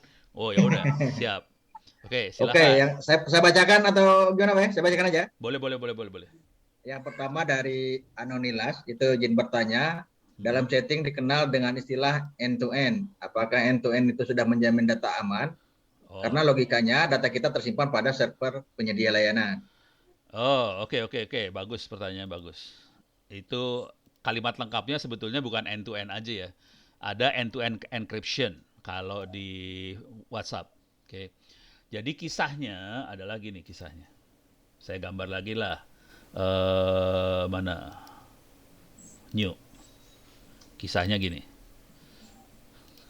Cuman saya ngomong gini nggak enak nih sebenarnya. Buka rahasia orang soalnya. Buka aib orang sih sebenarnya. Jadi kejadiannya ini ada handphone sama handphone. Terus dia komunikasi. Sorry. Komunikasi nih ya. Komunikasi antara handphone A sama handphone B. Nah, dia di-encrypt end to end. Encryption. Enkripsi. Bahasa Indonesia kira-kira gitu. Jadi, semua komunikasi di-encrypt dulu, diacak dulu di sini, baru dikirim ke sana, yang bisa baca adalah B. Ini nggak bisa dibuka sama server. Tapi masalahnya ini hanya berlaku kalau A ngomong ke B doang. Nah, sekarang jadi masalah besar kalau ini ada beberapa handphone. Sorry. Ini ada beberapa handphone ya. Ada 1, 2, 3, 4 handphone. kita makainya grup. Di sini ada grup. Grup. Oke. Nah, kejadiannya adalah kalau grup, kalau di WhatsApp, kepaksa nyebut. Kalau di W itu, dia akan ngirim ke server grup, nanti server grup yang akan nyebarin ke member yang lain. Memang waktu dia ngirim ke sini itu pakai end-to-end encryption, nggak bisa dibuka, gitu ya. Tapi kalau pas dimasuk ke server grup, dalam server grupnya itu dibuka. Kemudian yang terjadi adalah dia sebarin lagi, ini end-to-end encryption lagi di sininya. Jadi ya pada saat dikirim nggak bisa dibaca. Cuman kalau grup, server grup bisa baca. Konsekuensinya apa yang terjadi? Kemarin W itu ngomong, posting kan, kalau Anda make W, datanya bisa dikirim ke F. Gitu kan? Bisa dikirim ke F kan? Data di sini dikirim ke F. Cara ngeceknya gimana? Sebetulnya dari 3 tahun yang lalu, 3-4 tahun yang lalu saya udah bilang sih, lu pada pakai grupnya W, itu datanya diambil sama F. Cara ngeceknya gimana? Bikin aja grup baru di W itu, kemudian kita ngobrolin sesuatu. Misalnya, kita ngobrolin tentang rumah, tentang real estate, tentang bisnis apa. Tolong perhatikan iklan yang ada di F. Pasti sesuai dengan apa yang kita obrolin. Jadi, sebetulnya di sini melakukan data mining sih sebenarnya, kalau dalam bahasa yang lebih kerennya pakai data mining, text mining, teks atau data mining, diambil apa yang kita obrolin, dijadiin iklan di F, gitu ya. Makanya kemarin W itu kan posting, kalau Anda nggak mau tanda tangan, Anda akan dikeluarin dari W, gitu ya. Padahal mereka udah lakukan beberapa tahun yang lalu sih sebenarnya. Jadi itu udah dia lakukan sih sebenarnya. Sebelum lu tanda tangan juga udah dikerjain gitu. Solusinya apa? Solusinya adalah saya nggak pakai W. Jadi pakainya yang ini. Nah, ini gue berani ngomong nih sekarang. Pakai Play, masuk ke Google Play, silahkan tulis Palapa. Ini dia makhluknya, Palapa.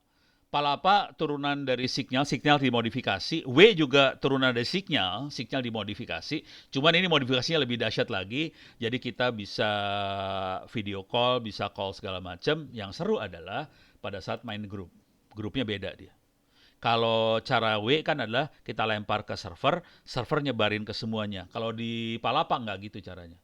Caranya, kalau kita main grup, kalau kita ngelempar, caranya semua akan di-encrypt di sini.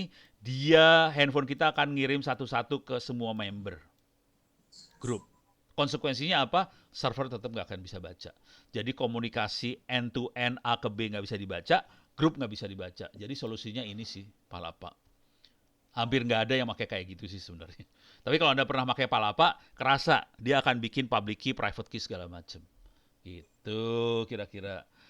Mudah-mudahan terjawab buat Anonymous apa tadi? Lupa. Oke.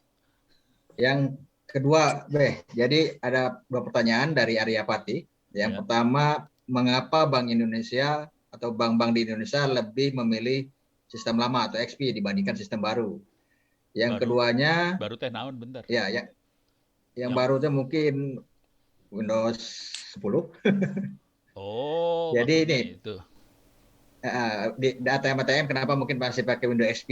Ya, itu yang pertama. Terus yang keduanya, saya pernah ketipu dan saya tahu itu metode salah satu penipuan. Tetapi saat mendengarkan suara penipu, pikiran saya ambiar. Adakah metode lain yang digunakan selain teknologi? Nah, itu 2 pertanyaan dari Arya Pati. Yang kedua gue nggak bisa jawab gue. Metode lain selain itu metode ini ya. Non teh? Hipnotis. Nggak bisa nyerah bagian yang itu, saya nggak bisa. Cuman teknik yang saya pakai sederhana aja sih. Saya nggak bisa ditelepon. Akibatnya saya nggak pernah ditipu. Jadi Pak Agus sama teman-teman yang lain tahu lah, Ono tuh nggak bisa ditelepon, parah. Jadi Ono agak susah buat diserang pakai telepon. Tapi metode lain tadi, kalau nggak gini dah, metode lainnya gue kasih. Tapi ini pengetahuan, sorry, saya harus share screen dulu ya. Ini saya baru baca-baca, saya nggak ahli banget. Di dunia psikologi ada yang namanya ini loh. Jadi ini agak ini ya, saya agak agak akademis ngomongnya, ada yang namanya NLP. Wah, Neuro Linguistic Programming. Ini bukan natural language programming ada di data science, tapi ini adalah psikologi. Jadi ini adalah ilmu yang ada psikologi, bagaimana kita strategi yang dipakai individual buat mempengaruhi orang lain. Jadi ilmu ini ada sih sebenarnya di psikologi. Cuman kalau Anda nanya ilmunya seperti apa, kagak tahu gue. Bukunya ada, saya kebetulan sekarang saya sering download buku-buku segala macam. Saya sering ketipu NLP-nya psikologi sama NLP-nya data science. Ternyata pas baca-baca, loh ini kok bukan data science, ini mah psikologi. Dan ternyata ini ada ilmu untuk mempengaruhi orang gitu. Jadi itu dia ada ilmunya sih di psikologi. Jadi ya kemungkinan besar ada ilmu lain, kalau di psikologi namanya NLP. Cuman kalau Anda nanya NLP itu seperti apa, kagak tahu gue. Kagak ngerti, ono nggak ahli di bidang yang itu ya. Karena udah mulai aliran klinik, jadi saya udah nggak tahu udah gue bagian yang itu. Oke, pertanyaan pertama saya udah lupa lagi tadi apa Pak Agung. Bagus, cuma pertanyaan pertama saya lupa. Itu kenapa bank-bank di Indonesia masih memilih menggunakan Windows XP? Oh, itu mah buat ininya meren. Apa? Kayaknya buat tellernya yang di ujung-ujung. Cuman mereka juga di-upgrade sih sebenarnya. Kalau Anda lihat bank-bank ya udah pakai Android sih, banyak udah mulai pakai Android, banyak Android sih. Karena mereka cuma butuh browser sih sekarang. Jadi cuma browser akses ke server. Jadi nggak masang aplikasi apa-apa di handphone atau di komputernya dia. Jadi yang dibutuhin hanya browser aja. Kemungkinan kalau yang bank yang saya tahu ya, saya kebetulan banyak sama Bank Indonesia. Bank Indonesia tuh nggak ada pelanggannya. Kalau bank yang lain ada pelanggannya ya. Kayak BCA atau Mandiri atau bahkan berhubungan sama pelanggan. Kalau BCA pelanggannya adalah bank. BCA koordinasi sama bank lain. Jadi bank pelanggannya bank. Oke. Kalau di BCA mereka investasi buat ininya gede banget sih. Jadi peralatannya baru-baru sih kalau di Bank Indonesia. Gajinya juga kenceng banget sih, sialan. Jadi kalau dibilang XP nggak juga sih. Kalau di end user biasa teller kemungkinan masih ada lah. Tapi kalau yang belakang-belakangnya enggak sih. Baru-baru bagus-bagus sih. Mahal. Oke. Siap. Berikutnya dari Mahda Alena, Pak. Jadi beliau bercerita gini, izin bertanya, ceritanya di Bank BRI saya menabung. Setelah menabung, dicek di ATM, tabungannya sangat jauh berbeda dengan saldo yang saya punya sekitar 4 jutaan. Jadi di ATM ratusan juta, saya cek lagi di kasir, tetapi dana itu sudah tidak ada. Ini maksudnya seperti apa, Pak? Waduh, ngeri nih urusannya. Ini ngeri nih urusannya. Waduh, tapi nggak enak ya. Tapi jujur ya, jujur. Tapi nggak enak gue nyebut nama. Jadi gini dah. Ini informasi bawah tanah sih sebenarnya. Jujur, itu yang tadi butuh forensik tuh itu. Jadi kejadian itu banyak sih. Tadi mana ilmu forensik teh? Ntar close without saving ya. Ini close lagi ya. Nih, ini kan ada forensik. Kan tadi saya sempat nyebut kan ada belasan kasus. Salah satunya yang seperti itu. Ini saya ngomong terus terang dulu. Kemarin ada wartawan dari majalah Security lah. Pono, ini ada username passwordnya VPN bank kok lepas di pasaran. Alah, sih, mah kacau. Jadi autentikasi username password buat VPN masuk ke bank lepas di underground, di bawah tanah. Jadi ya kayak gitu kejadiannya sih. Jadi itu mungkin terjadi. Jadi saran saya, ini jujur ya, gue gak enak banget bagian yang ini. Ini jujur dulu ya. Saya narik duit saya dari bank-bank yang nggak bisa saya percaya, nggak usah saya sebutin banknya lah. Saya pindahin ke bank yang bisa saya percaya. Jadi akibatnya seperti itu sih. Jadi banyak bank yang agak susah buat dipercaya. Cuman kalau gue ngomong terlalu vokal, karena ini saya akan upload ke internet, saya bisa dimaki sama bank-bank itu. Jadi saya nggak akan ngomong bank yang mana. Lu cari dah banknya ada. Tapi itu kejadian, jangan khawatir. Tapi teman-teman di bank, mereka berusaha sebisa mungkin untuk melakukan perbaikan. Cuman akan beda antara yang benar-benar swasta dan kerja gila-gilaan sama bukan swasta sih. Beda banget sih, gitu kira-kira.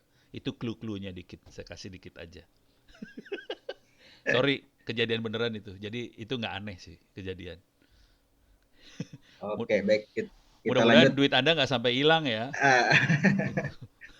Kita lanjut pertanyaan berikutnya, pertanyaan berikutnya dari Tiara Ajahra. Jadi bertanya bagaimana mendeteksi suatu serangan atau kebocoran sistem. Oke, tergantung sistem yang diserang. Oke, sekarang misalnya handphone. Misalnya handphone kita diserang. Perilaku handphone ini akan tidak normal seperti handphone biasa. Contoh sederhana aja. Karena saya tahu teknik nyerang, saya tahu perilaku handphonenya ya. Jadi, kalau kita melakukan serangan, biasanya kita akan nanam sesuatu ke handphone itu, kemudian sesuatu itu, misalnya saya akan nginstall Trojan atau backdoor, jalan belakang ya, supaya saya bisa ngelihat isi kameranya handphone seperti apa, SMS-nya seperti apa. Itu saya terangin di kuliah cybersecurity loh, hati-hati. Jadi kita bisa bikin trojannya, kita bisa masukin trojannya ke handphonenya, terus kita bisa ngelihat isi SMS, ngelihat kamera, walaupun handphonenya dalam kondisi layarnya standby, gelap, hitam. Jadi layar handphone hitam, saya bisa perintahin handphonenya, tolong dong kamera depan, gambar apa yang dilihat, tarik. Kamera belakang, gambar apa yang dilihat, tarik. Tolong suaranya dikeluarin, tarik. Bisa. Pakai software namanya Metasploit. Ada MSF Venom buat bikinnya, kemudian kita bikin trojannya bisa dimasukin. Apa yang terjadi dari situ adalah si handphone akan berkomunikasi dengan kita yang nyerang. Jadi handphonenya melakukan komunikasi dengan kita yang nyerang, padahal orangnya kan nggak lagi komunikasi, orangnya lagi standby. Jadi ciri khasnya sistem yang diserang adalah dia akan komunikasi. Jadi kita bisa ngelihat, kok ini datanya nyala mati ya? Kok baterainya cepat habis ya? Kok lebih panas daripada yang normal ya? Itu contoh-contohnya. Jadi ciri khasnya seperti itu. Itu handphone. Ini saya pakai contoh handphone karena kebanyakan Anda makainya handphone. Jadi contohnya seperti itu. Solusinya seperti apa? Banyak orang nanya. Terus solusinya seperti apa, Ono? Ya gampang sih solusinya. Solusi pertama sebenarnya paling gampang, solusi jangan pernah nginstall yang enggak gitu ya. Jadi kan seringkali kita install aplikasi yang bukan dari Play Store. Terus allow, silakan diinstall. Ya, udah kacau tuh ceritanya udah kayak gitu. Kalau kita main game apalagi? Kalau main game, wah install. Anak saya tuh kelakuannya kayak gitu, yang si bontot yang SD. Ada yang SD kelas 3. Kerjanya install game, akhirnya keinstall macam-macam di handphonenya. Terus langsung dia nangis-nangis ke papahnya. "Pak, ini kenapa handphonenya jadi lemot banget?" Ya, udah kemasukan macam-macam handphone lu, udah ada jin segala macam dalamnya. Terus gimana, Pak? Sini. Format. Jadi handphonenya di reset, factory reset, tapi jangan restore aplikasi. Jadi factory reset jadi kosong, tapi aplikasinya jangan di restore. Jadi betul-betul kosong, nggak restore. Kita install satu-satu aplikasi yang kita mau dari Play Store lagi. Gitu. Kalau nggak kacau ntar. Gitu ya. Jadi solusinya, saya kasih dua-duanya ya. Jadi ciri khasnya seperti apa, solusinya seperti apa. Solusinya sih gampang sih, reset. Tapi perilaku kita yang harus dijaga sih sebenarnya. Jangan jorok kalau pakai apa-apa. Jangan apa-apa diklik. Gitu aja sih kira-kira, Pak Agung. Oke, siap. Berikutnya masih ada dari Dandi. Jadi setelah install OS Linux, alur selanjutnya untuk menjadi cyber security, Pak, dengan ilmu yang minim ini, awal yang bagus itu dimulai dari mana, Pak? Awal yang paling bagus adalah mengerjakan perintah yang pertama. Hayo naon, bagus. Ikro. Nah, pinter. Nonton YouTube Ono, pinter. Jadi kesalahan fatal kita sih. Jadi sebetulnya buat ini semua Anda nggak butuh alat yang bagus-bagus segala macam, nggak perlu komputer yang bagus-bagus. Yang penting adalah baca dulu. Jadi ikro, gitu ya. Anda bisa baca di LMS punya Polbank, Politeknik Bengkalis, LMS-nya kebuka. Ini kalau buat mahasiswa bisa akses lah, gitu ya. Dulu perasaan saya ngopiin perpustakaan, enggak. Ada hadis pernah dikopi. Ya, yang LMS Ono-nya juga udah ada di situ kan? Tapi belum semuanya diterapkan sih. Ada yang udah mulai dipasang udah. Jadi buat mahasiswa di Politeknik Bengkalis atau nanti yang mau jadi mahasiswa di Politeknik Bengkalis, sebetulnya di Politeknik Bengkalis modal buat ikronya udah ada. Jadi Politeknik Bengkalis sudah ada perpustakaan, bentuknya e-book. bisa diambil, di-download, dibaca. Jadi awal yang paling asal muasal segala macam adalah baca sih sebenarnya, baca aja. Baca supaya kita dapat akidah. Ustadz ya ngomong. Betul kan? Jadi jangan ngerjain ibadah doang. Sholat 5 waktu itu penting. Cuman akidah kita harus dapat jiwanya juga sih. Jadi jiwanya kita tetap harus dapat, caranya gimana? Baca. Nah, nanti kalau di kuliah cyber security atau kalau kan Poltek Bengkalis kan ngambil banyak kuliah-kuliah, saya juga ada di situ. Dan itu kelihatan banget kuliahnya sebagian adalah baca teori. Aduh, ini mulut saya rada kacau nih. Ini belum, Nggak boleh lah, diusahain ngomong. Jadi ada baca teori, ada juga praktek. Nah, dua-dua ini dipakai tuh, dijalanin. Baca doang kita bisa dapat wawasan lah, tapi pas praktek kita langsung bisa dapat ke dalamnya. Memang praktek butuh Linux segala macam ya, buat prakteknya supaya gampang. Tapi nggak harus punya Linux banget sih sebenarnya. Yang penting mau bacanya yang susah. Kalau Linux mah gampang lah, kalau udah biasa baca mah nggak susah-susah amat. Yang susah mah baca, apalagi nulis. Kalau udah nulis itu dapat duit, rezeki ada di nulis bukan dibaca. Jadi jawaban singkatnya, 1 baca, 2 Linux ini nggak wajib-wajib banget. Kalau ada syukur, kalau nggak ada Anda nggak akan mati juga sih sebenarnya. Yang penting baca, terus nyoba ngoprek. Pakai Linux, syukur alhamdulillah kalau bisa pakai Linux gitu. Oke, baik. Yang berikutnya dari ini dosen dan guru SMK nih Pak Muhammad Saiful yang di Dumai ini. Oh no, saya coba daftar di LMS, tetapi kode verifikasi belum masuk ke email. Ya, jadi emailnya mati. Jadi, ini saya buka rahasia dulu ya, buka rahasia. Jadi LMS Ono Center itu dapat hostingan gratis dari VPS lah, hosting ngasih gratis. Pono silakan dipakai ini. Cuman belakangan mereka ngeblokir email saya. Jadi emailnya nggak keluar. Jadi emailnya kagak jalan. Jadi memang nggak ada emailnya. Akibat nggak ada email, yang terjadi adalah setiap habis subuh biasanya saya lihat tuh ada user barunya berapa, saya approve semua dah. Jadi Anda nggak perlu tunggu email, tunggu aja sampai subuh, biasanya Ono nge-approve semua orang, Anda bisa masuk gitu. Jadi memang nggak ada email sih. Punten. Email. Maklum, gratisan. Ini fakir bandwidth, jadi gitu. Pak Agus, punten, di Polbank itu anak-anak pakai apa sih e-learningnya mulai dari semester 1 atau kapan? Mulai dari semester 1, Pak. Apalagi mulai COVID ini memang diterapkan e-learning. Oh, berarti udah bisa akses ilmu semua ya? Oh. Nah, sudah ada untuk beberapa mata kuliah tertentu e-learningnya sudah ada, tapi belum semua dosen menerapkan. Belum semua dosen ya. Ini usul aja buat Pak Agus. Kalau anak-anak yang belum, misalnya anak-anak semester 1, diizinin aja buat ngelihat kuliah semester atasnya, biar curi start gitu, supaya pas semesternya bisa lebih cepat kuliahnya gitu. Pokoknya orang mah jahat banget lah. Silakan. Oh, ini buat guru-guru SMK juga barangkali usul aja Pak Agus. Guru-guru SMK siswanya kalau pengen lihat kuliahnya Polbank, diatur lah gimana supaya siswa SMK bisa lihat kuliah Polbank. Jadi waktu dia di SMK, dia udah tahu kalau di Polbank kuliahnya apa aja, supaya pas kuliah jadi kenceng gitu. Tapi nggak tahu ngaturnya gimana kalau di Polbank ya. Kalau di kampus saya bisa. Nanti Ono iklan kampus saya kan kacau. Oke, kita lanjutkan Pak. Masih ada 4 pertanyaan lagi dari Sofia. Izin bertanya Pak, bagaimana kita mencegah penipuan atau paling tidak mendeteksi penipuan di sebuah sistem berbasis informasi? Jadi tujuan nipu ada 2. Jadi sebelum kita mencegah kita harus tahu tujuannya dulu ya. Tujuannya biasanya 2. 1, urusannya fulus, duit, mau dicuri. 1 lagi adalah syahwat. Parah, tujuannya 2 itulah.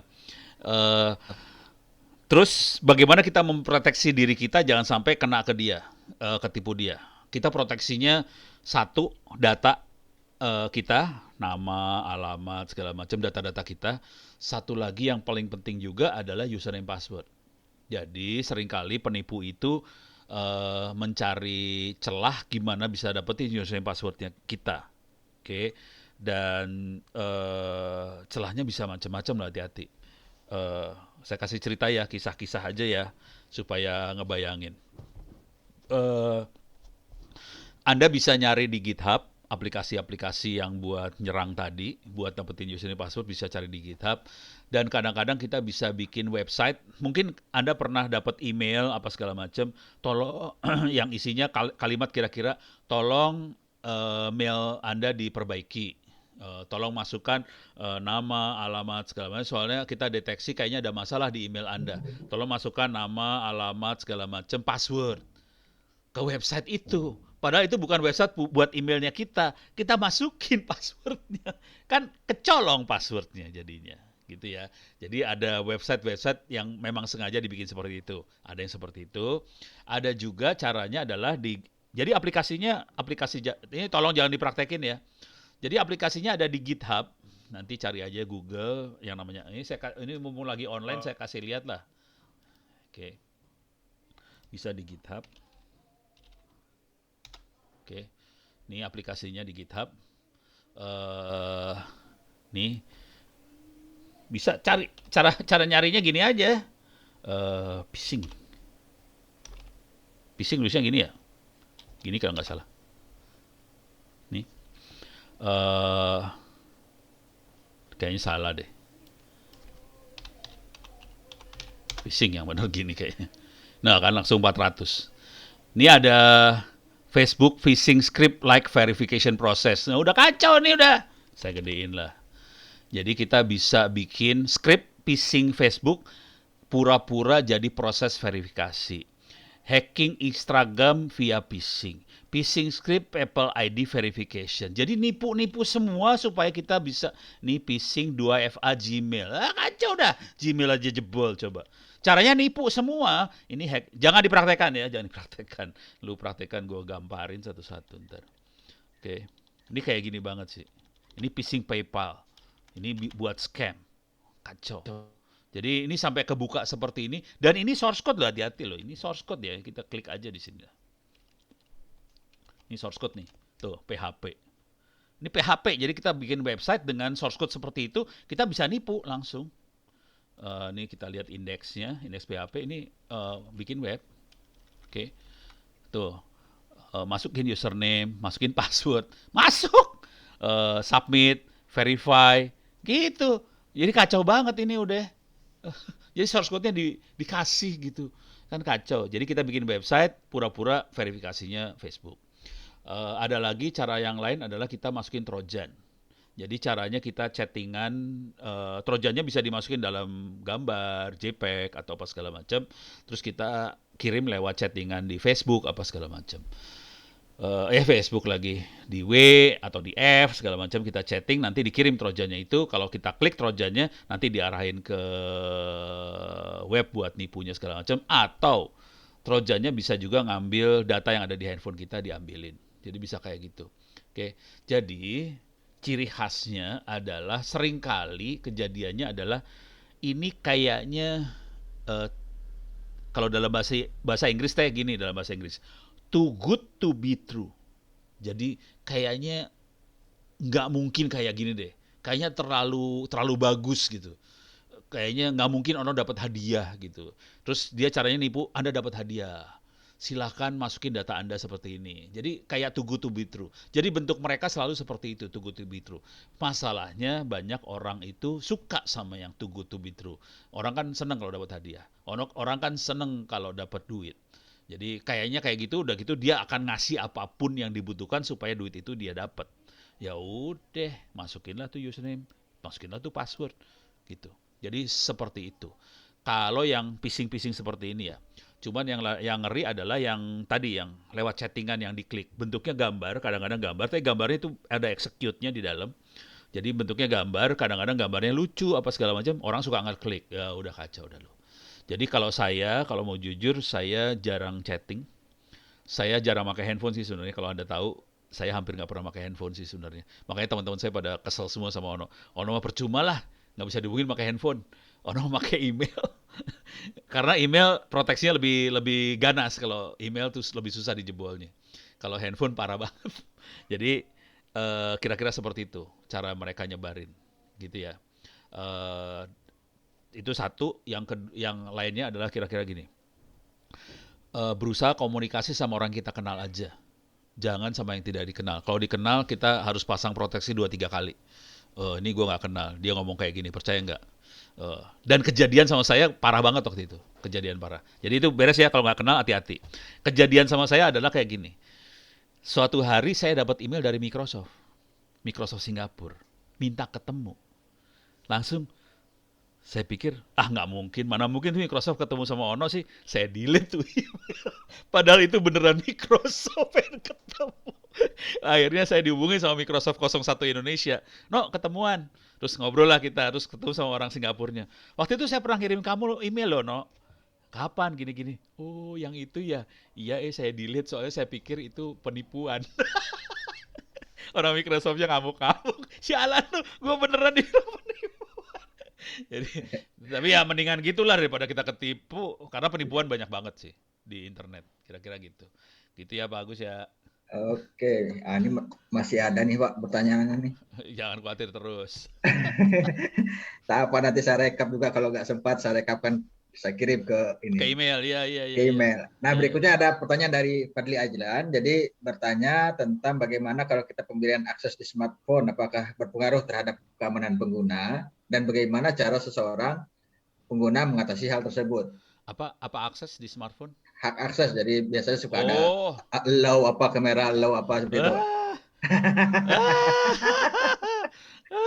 Parah banget itu mah, parah. Saya kasih skenario yang parah ya, cerita yang parah. Kejadiannya adalah tetangga saya sih, ada 3 orang yang kena. Jadi tetangga saya sharing lah ini. Pinjam duit. Jadi tetangga saya peer-to-peer lending. Jadi nginstall aplikasi seperti ini buat pinjam duit.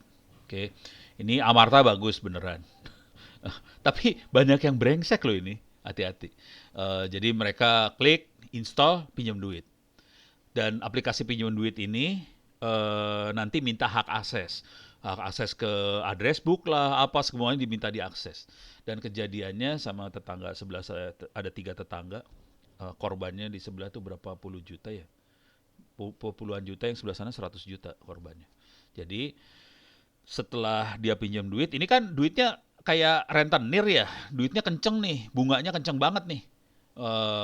Kalau kita nggak bayar, kemudian apa yang terjadi, mereka akan, karena dia bisa akses ke semua address booknya kita, dia akan posting ke semua teman kita, ngasih tahu ke semua teman kita bahwa kita nggak bayar utang. Kan kacau. Udah gitu dia punya data-data kita semua nih, si makhluk-makhluk seperti ini nih. Oke. Itu kejadiannya sih. Jadi hak akses hati-hati banget. Kalau saya cenderungnya seminimal mungkin saya nginstall aplikasi. Kalau bisa aplikasi yang saya install memang benar-benar saya butuhin aja. Cuman saya nggak bisa ngomong itu ke anak saya yang kelas 3 SD sih. Dia nginstall sembarangan, semua diinstall. Cuman ya udah, nanti handphonenya saya format. Tiap kali saya format handphonenya. Terus nggak ada yang sesuatu yang berbahaya di handphone itu. Kalau saya sendiri handphonenya hampir nggak nginstall aplikasi. Kalau lihat handphone saya yang ada Quran, My Muslim gitu ya, bagus ya? Iya.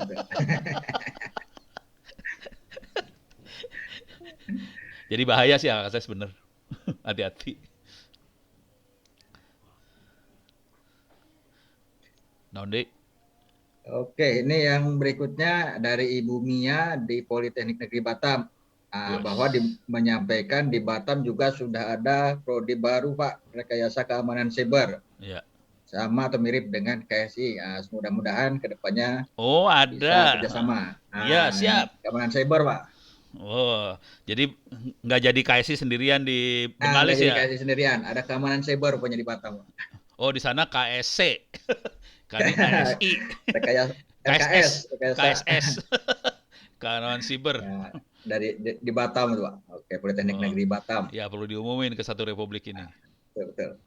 Berikutnya dari M. Sabana bertanya kenapa yang hacker itu lebih banyak pakai Linux dibanding OS yang lain. Nah, itu pertanyaan dari Sabana, Pak. Jawaban sederhana aja ya, software atau tool yang dipakai buat hacking ini di Linux banyak banget sih. Gitu. Makanya kita pakai Linux. Udah saya kasih lihat aja deh. Udah pernah lihat belum ya? Bisa lihat sih sebenarnya kalau enggak inilah kalau Anda masuk kali Linux, ini salah satu yang kata teman-teman nggak paling bagus lah. Ada yang bilang Parrot OS lebih bagus, ada yang bilang Black Arc Linux lebih bagus. Ini yang nggak termasuk paling bagus. Ini aplikasinya bisa, jadi aplikasinya banyak banget sih. Atau nyarinya jangan gitu ya. Kali Linux Total Apps. Coba. Total Apps-nya ada nggak? Nah nih, how many tools does Kali Linux have? Ada 600 tools. Jadi toolsnya 600. Coba kita lihat Parrot OS. Oke. Parrot OS ada berapa toolsnya? Nggak ada. Apa di bawah lagi? How many tools Parrot OS have? Toolsnya ada? Nggak ada. Harus diklik lagi. Ada angkanya nggak? Ada angkanya nggak? Saya nyari angka sih sebenarnya. Saya nggak butuh ininya. Tapi bentuk aplikasinya kayak gini sih. Bentuk aplikasinya. Oke. Nggak ketemu angkanya berapa. Tapi angkanya ratusan ribuan gitu sih. Makanya kalau Anda pakai Windows agak susah. Karena Windows kan emang dibuat buat supaya Anda masuk surga ya. Jadi aplikasi jahat-jahat seperti ini biasanya nggak banyak di Windows. Cuman Linux kan memang kita kan bisa fleksibel. Kadang-kadang masuk surga, kadang-kadang masuk neraka gitu ya. Jadi aplikasi ini lumayan.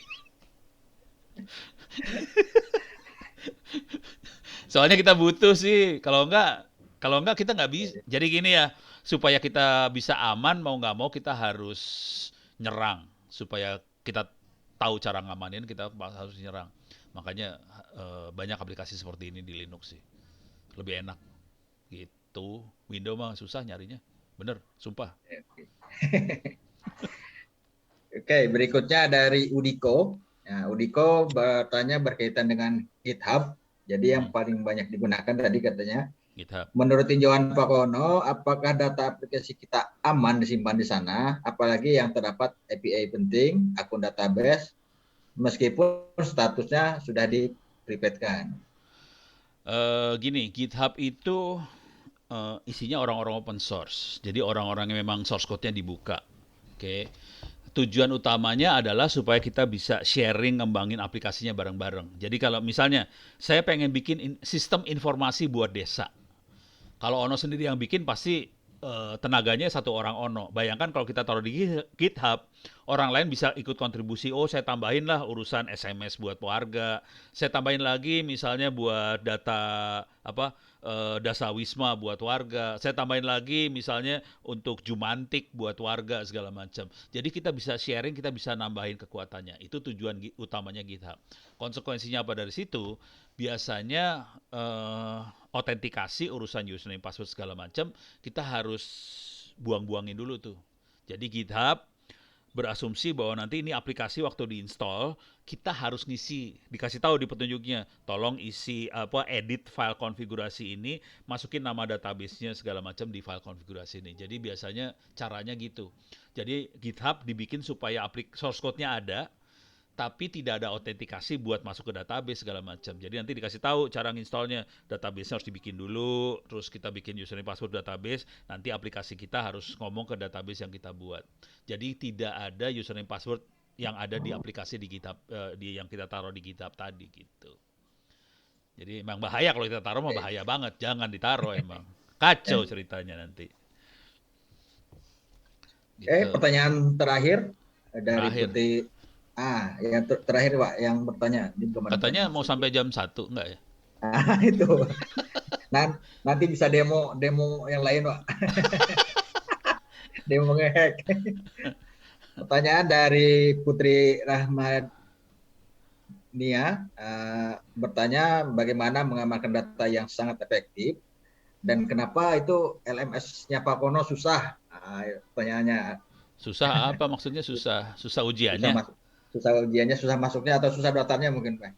Kalau susah daftarnya tadi itu Ya, ya, sama karena dengan Pak Saiful tadi. emailnya ini ya, emailnya saya diblokir. Maksudnya karena Ono nggak bayar, jadi Harus approve manual ya. approve manual sama Ono. Jadi itu aja yang masalah. Jadi bukan susah karena Ononya emailnya nggak keluar aja sih. Dulunya sempat keluar, cuman kayaknya nggak ikhlas yang ngasih udah gitu diblokir. Akhirnya Ono yang puyeng. Gitu ya. Jadi LMS itu. Sekarang untuk ngamanin data, saya akan ini deh share aja. Untuk ngamanin data, kalau ngamanin data bukan ngamanin server ya, beda antara ngamanin data sama ngamanin server. Silakan Anda lihat kuliah saya yang cyber security. Ini bisa di-copy di tempat-tempat lain juga silakan sih. Jadi kalau pengen ngopi nanti klik aja yang depan ini, nanti ada source-nya bisa di-copy. Nah, silakan masuk ke kuliah ini cyber security. Ini saya gedein dikit lah. Ini ada kuliah cyber security, diklik cyber security. Nah, nanti di bagian agak bawah ada kuliah tentang data security. Ini naik ke atas lagi, naik ke atas lagi, naik ke atas lagi. Salah. VPN, Intrusion Detection System. Nah, ini data security. Jadi untuk mengamankan data kita makainya yang ini sih sebenarnya. Ini kategorinya adalah enkripsi sih sebenarnya, bahasa yang agak lebih ini kalau ini produk ya, aplikasi namanya GNU-PG. Cuman bahasa dalamnya adalah enkripsi, pakai public key, private key, symmetric key dan sebagainya. Jadi ini makainya teknik yang seperti ini. Cara makainya bisa dilihat sih di sini, tinggal diklik aja nanti bisa dilihat cara makainya. Tapi tekniknya kira-kira pakai public key. Nah, ini kan ada bikin tanda tangan digital lah, bikin public key encryption lah, segala macam. Silahkan dibaca-baca teknik yang kita pakai ini. Kalau mau praktisnya, saya kasih lihat lagi di email saya. Ini email saya, Thunderbird. Ini email yang dipakai buat ke teman-teman secure IT. Ini bisa digedein nggak ya? Oh, gedenya yang di sebelah situ. Oke. Cuman mudah-mudahan kelihatan ya. Kalau saya akan kirim email dan saya pengen amankan, tinggal klik ini aja. Klik ini. Kemudian misalnya saya akan kirim emailnya ke Ono Secure IT lagi. Ini jarang dipakai sih. Ini biasanya dipakai kalau kita ada kerjaan-kerjaan yang harus diamankan banget. Jadi kalau Anda tahu, saya jarang ngasih tahu email saya yang ini sih. Ono Purbo Secure IT jarang saya kasih tahu. Karena ini biasanya kita pakai buat ngomong sama orang-orang di Mabes TNI, di Kemhan, segala macam. Kita komunikasi pakai ini.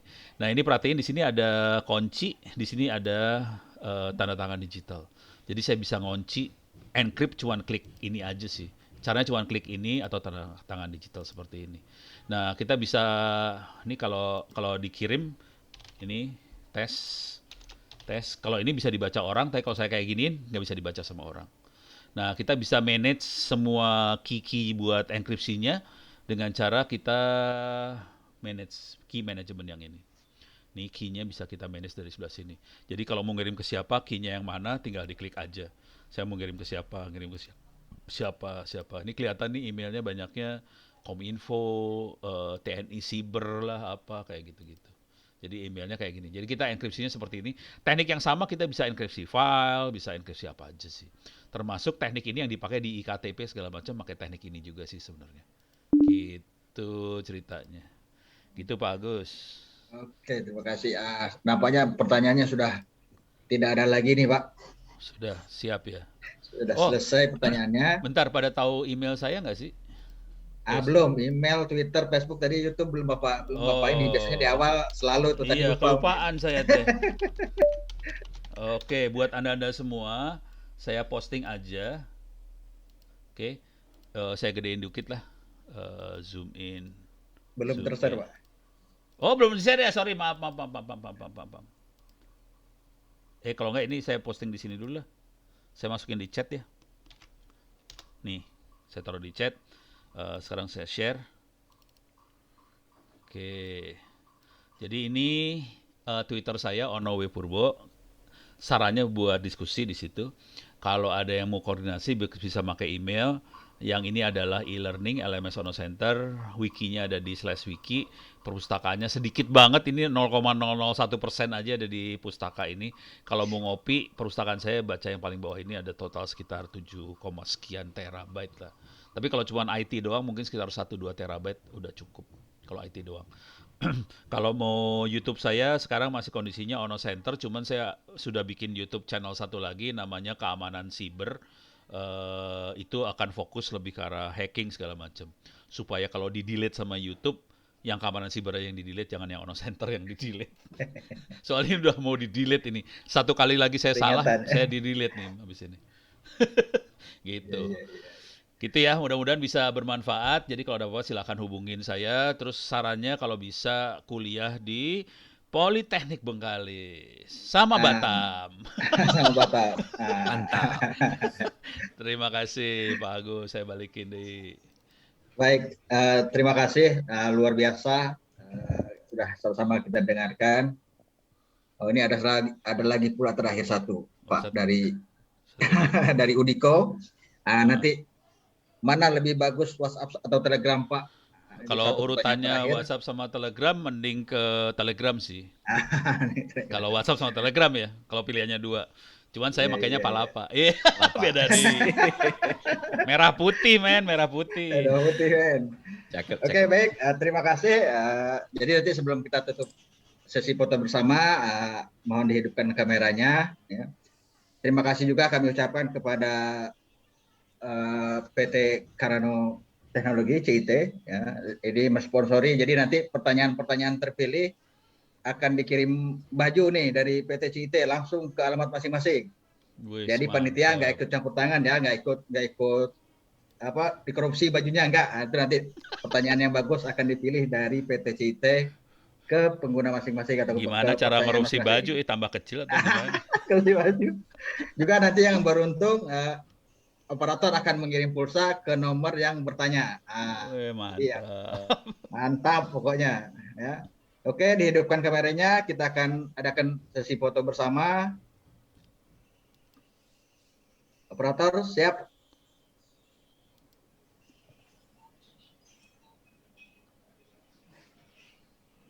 Muhammad Ajiji, belum. Ratna. Oke, baik. Layar pertama kita akan capture. Oke.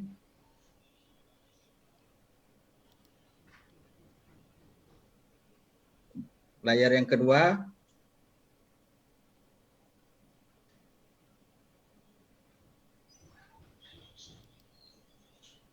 Oke. Layar yang ketiga.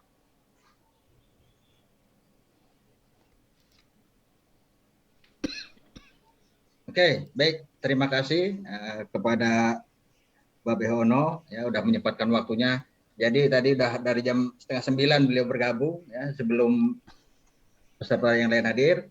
Terima kasih juga kepada Pak Teddy Yuliswar. Ini dari tadi juga aktif terus.